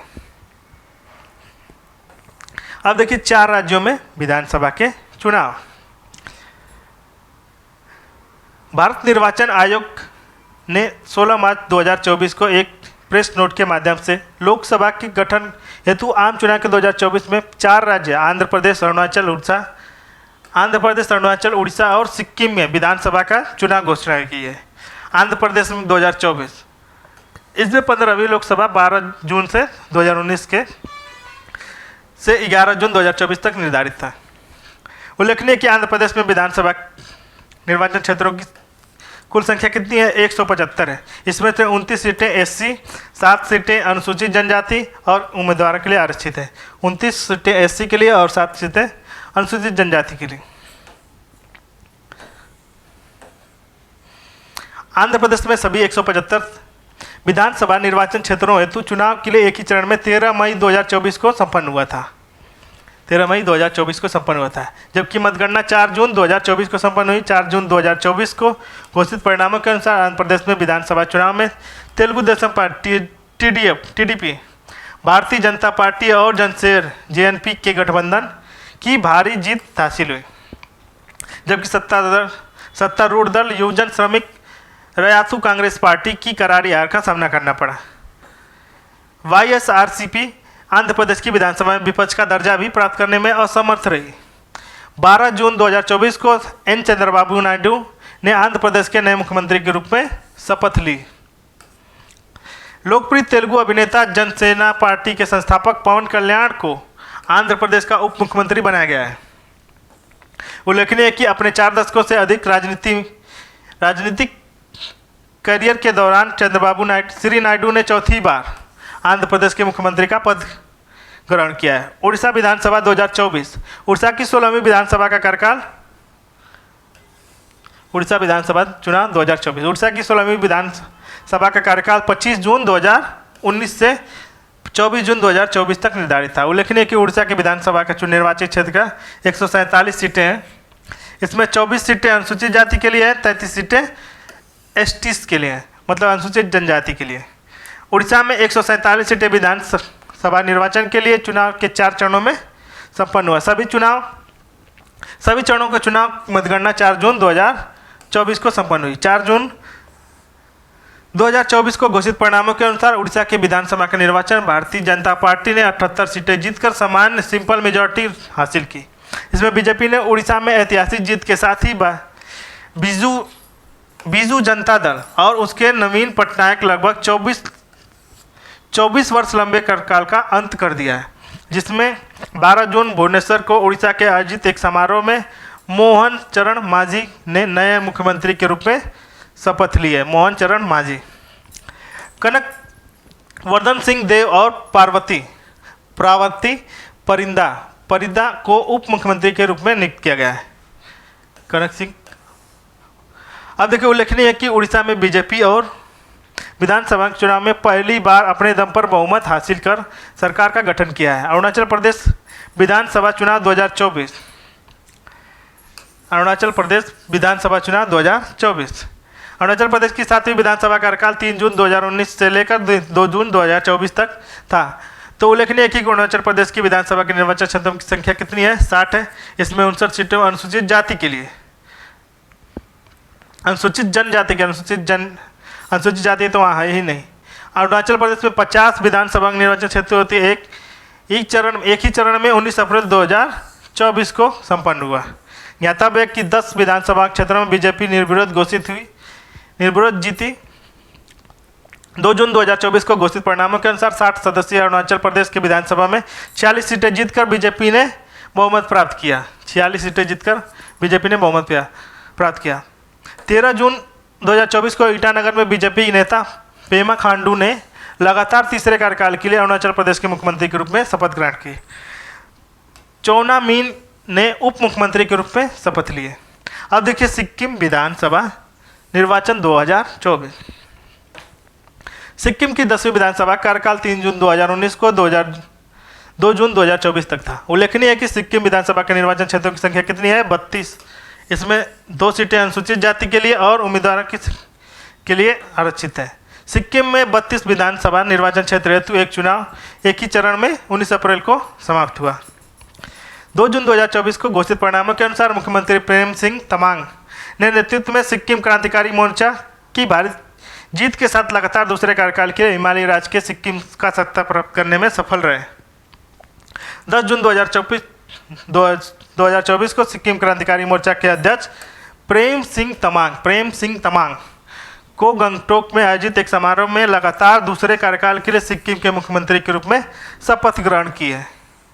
अब देखिए धार्मिक अल्पसंख्यकों की हिस्सेदारी, एक अंतर्देशीय विश्लेषण। 1950 से 2015 तक। 7 मई 2024 को प्रधानमंत्री आर्थिक सलाहकार परिषद द्वारा एक अध्ययन प्रकाशित किया गया। इस अध्ययन में धार्मिक अल्पसंख्यकों की हिस्सेदारी, एक अंतर्देशीय विश्लेषण के नाम से प्रकाशित किया गया। State of religious minority across country analysis 1950 से 2015 के मध्य प्रकाशित किया। इस रिपोर्ट में विश्व भर में अल्पसंख्यकों की स्थिति के लिए विस्तृत अंतर्देशीय विश्लेषण प्रस्तुत किया गया है। अल्पसंख्यकों की स्थिति 65 वर्षों की अवधि में, मतलब 1950 से 2015 के मध्य किसी देश की जनसंख्या की बदलती हिस्सेदारी के पदों को मापा गया है। इस रिपोर्ट में 167 देशों पर ध्यान केंद्रित किया गया है, जिसमें से 1950 में बहुसंख्यक धार्मिक जनसंख्या कुल हिस्सेदारी 50% से अधिक थी। स्मरणीय तथ्य देखिए, इस रिपोर्ट के अनुसार 1950 में वर्ष 2015 के मध्य भारत में कुल जनसंख्या में हिंदुओं की हिस्सेदारी 7.82 की कमी दर्ज की गई, जबकि कुल जनसंख्या में मुसलमानों, ईसाई और सिखों की हिस्सेदारी बढ़ी है। वर्ष 1950 में भारत में बहुसंख्यक हिंदू समुदाय की हिस्सेदारी कुल जनसंख्या में 84.68% थी। वहीं यह घटकर 2015 में 78.06 हो गई है। भारत में 1950 में कुल जनसंख्या में मुस्लिम आबादी का हिस्सा 9.84% था, जो अब 2015 में बढ़कर 14.09 है। यह बढ़ोतरी भारत में मुस्लिम आबादी की हिस्सेदारी में 1950 में 43.15% की वृद्धि प्रदर्शित करता है। भारत में ईसाई आबादी का हिस्सा 2.4% बढ़कर 2.36% हो गया है। यह वर्ष 1950 में 5.8% की वृद्धि दर्शाता है। भारत में सिख आबादी का हिस्सा 1950 में 1.4% से बढ़कर 1.85% हो गया है। इस अवधि के दौरान 6.8% की वृद्धि दर्ज की गई है। और वर्ष 1950 में 2015 के दौरान भारत में बौद्ध धर्म की जनसंख्या में वृद्धि दर्ज की गई है। 1950 में कुल जनसंख्या की हिस्सेदारी 0.05% थी, जो अब 2015 में बढ़कर 0.81% हो गई है। भारत की जनसंख्या में जैन समुदाय की हिस्सेदारी 1950 में 0.45 थी, से घटकर अब 0.36 हो गई है। 5 गैर मुस्लिम देशों में म्यांमार, भारत और नेपाल में बहुसंख्यक धार्मिक संप्रदाय की हिस्सेदारी में गिरावट देखी गई है, जबकि श्रीलंका, भूटान और हिस्सेदारी में वृद्धि देखी गई है। अब देखिए नागरिकता संशोधन अधिनियम 2024। वर्ष 2019 के धार्मिक उत्पीड़न या ऐसे उत्पीड़न के डर के कारण पाकिस्तान, बांग्लादेश, अफगानिस्तान से पलायन कर भारत आए अल्पसंख्यक समुदाय जिसमें हिंदू, बौद्ध, सिख, पारसी, ईसाई शामिल है को भारतीय नागरिकता प्राप्त करने के लिए दिसंबर 2019 में नागरिकता संशोधन विधेयक 2019 को संसद में पेश किया गया था, जिसके तहत नागरिकता अधिनियम 1955 के संशोधन किया प्रावधान था। 11 दिसंबर 2019 को संसद द्वारा यह विधेयक पारित किया गया। दिसंबर 2019 में इस विधेयक में स्वीकृति प्रदान की गई, जिसके बाद यह विधेयक नागरिकता संशोधन अधिनियम 2019 के नाम से जाना गया। केंद्रीय गृह मंत्रालय द्वारा यह घोषणा की गई कि 10 जनवरी 2020 से यह अधिनियम लागू हो जाएगा, परंतु नियमों के अभाव में यह अधिनियम अधिसूचित नहीं किया जा सका है। अब देखिए इसमें आसमानी तथ्य क्या है। केंद्रीय गृह मंत्री 11 मार्च 2024 को नागरिकता संशोधन अधिनियम 2024 को राष्ट्रपति के माध्यम से अधिसूचित किया है, जो वर्ष 2019 के संसद द्वारा पारित नागरिकता संशोधन अधिनियम 2019 के कार्यान्वयन को सक्षम करेगा। नागरिकता संशोधन अधिनियम 2019 में पाकिस्तान, बांग्लादेश और अफगानिस्तान से भारत आए हजारों हिंदुओं, सिख, बौद्धों, जैन, पारसियों, ईसाइयों को प्रवासियों को लाभ होगा, जो 31 दिसंबर 2014 के पहले तक भारत में प्रवेश कर चुके हैं। भारत की नागरिकता चाहते हैं। भारतीय नागरिकता के लिए अर्हता प्राप्त करने के लिए आवेदकों को अपने मूल देश, धर्म, भारत के प्रवेश की तारीख और संविधान की 8वीं अनुसूची में निर्दिष्ट भाषाओं में से एक भाषा का ज्ञान साबित करना होगा। ज्ञातव्य है कि नागरिकता संशोधन अधिनियम 2019 के उद्देश्य को प्रवासी लक्षित समूह को नागरिकता देना है, भले ही उनके पास नागरिकता अधिनियम 1955 के अनुसार वैध यात्रा दस्तावेज न हो। केंद्रीय गृह मंत्रालय ने नागरिक संशोधन अधिनियम 2019 के तहत नागरिकता सभी आवेदनों को संशोधित करने का काम केंद्र सरकार के तहत डाक विभाग, जनगणना, रेलवे और NIC मतलब कि नेशनल इंफॉर्मेटिक सेंटर के अधिकारियों को सौंपा है। अब देखिए दिबांग बहुउद्देशीय जल विद्युत परियोजना। दिबांग बहुउद्देशीय जल विद्युत परियोजना। दिबांग बहुउद्देशीय जल विद्युत परियोजना यह जल विद्युत परियोजना सह बाढ़ नियंत्रण योजना है। यह परियोजना 2880 मेगावाट है। इस योजना का निर्माण अरुणाचल के निचली दिबांग घाटी के जिले में स्थित मुंडली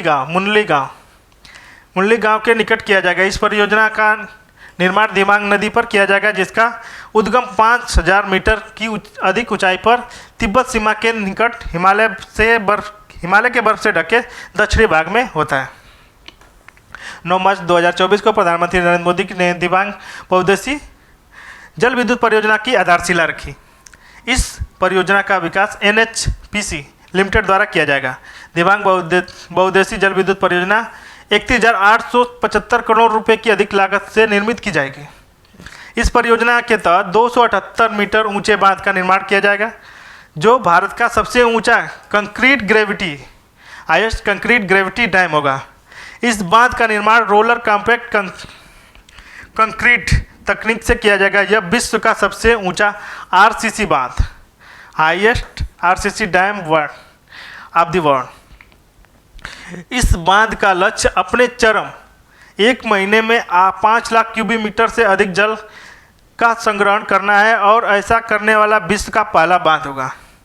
इस परियोजना की तैनाती फरवरी 2032 तक प्रस्तावित है। दिबांग बहुउद्देशीय जल विद्युत परियोजना में विद्युत उत्पादन तो होगा ही, साथ ही परियोजना में बाढ़ नियंत्रण में भी सहायक होगी। इस परियोजना के माध्यम से प्रतिवर्ष 11,223 बिलियन यूनिट का जल विद्युत उत्पादन करेगा। इस परियोजना के स्वच्छ हरित ऊर्जा प्राप्त होगी, जिससे उत्तरी ग्रिड को प्रेषित किया जाएगा। यह परियोजना अरुणाचल प्रदेश में विकसित 12% मुफ्त विद्युत प्रदान करेगी। साथ ही स्थानीय क्षेत्र के निधि के लिए 1% मुफ्त विद्युत प्रदान की जाएगी। अन्य महत्वपूर्ण सिद्रापोंग जल विद्युत स्टेशन भारत का सबसे पुराना जल विद्युत स्टेशन है। यह जल विद्युत स्टेशन 10 नवंबर 1897 को तैनात किया गया था। यह जल विद्युत स्टेशन पश्चिम बंगाल के दार्जिलिंग में स्थित है।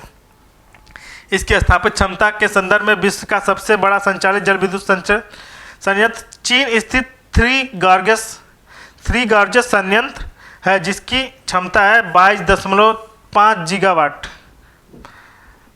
अब देखिए सेला सुरंग राष्ट्र को समर्पित। 9 फरवरी 2019 को प्रधानमंत्री नरेंद्र मोदी ने सेला सुरंग की आधारशिला रखी है। इस सुरंग का निर्माण 1 अप्रैल 2019 को प्रारंभ किया गया था।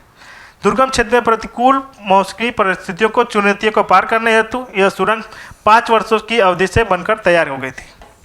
स्मरणीय तथ्य 9 मार्च 2024 को प्रधानमंत्री नरेंद्र मोदी ने अरुणाचल प्रदेश के आवासीय माध्यम से सेला सुरंग परियोजना को राष्ट्र को समर्पित किया।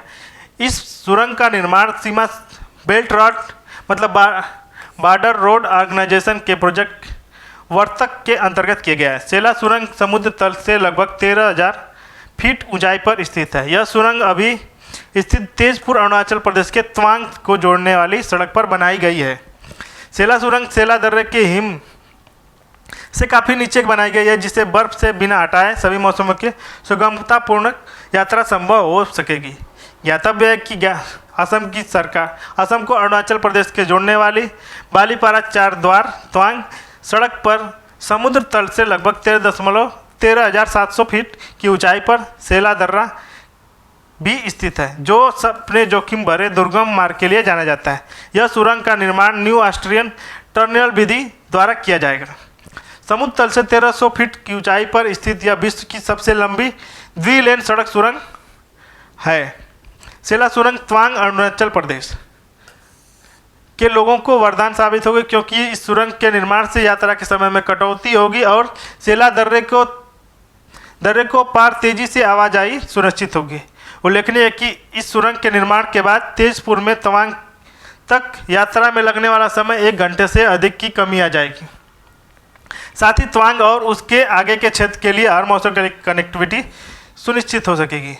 अब देखिए सेला सुरंग भारत की सबसे ऊंची सुरंग है। 7 मई 2024 को international book of the honour England द्वारा 1300 फीट की ऊंचाई पर स्थित सेला सुरंग को भारत की सबसे ऊंची सुरंग के रूप में मान्यता प्रदान की गई है।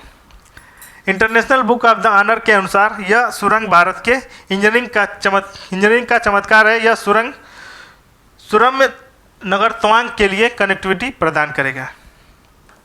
अब देखिए ब्रांसा पुल को मान्यता 8 मई 2024 को world book of records London द्वारा लद्दाख स्थित ब्रांसा पुल को विश्व के सबसे ऊंचे मल्टी स्पेस पुल के रूप में मान्यता प्रदान की गई है। यह पुल श्योक नदी पर निर्मित है।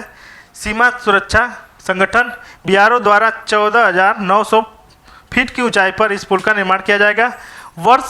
मात्र 174 दिन में निर्मित यह पुल लद्दाख में भारतीय थल सेना को परिचालन के लिए लॉजिस्टिक कनेक्टिविटी प्रदान करेगा।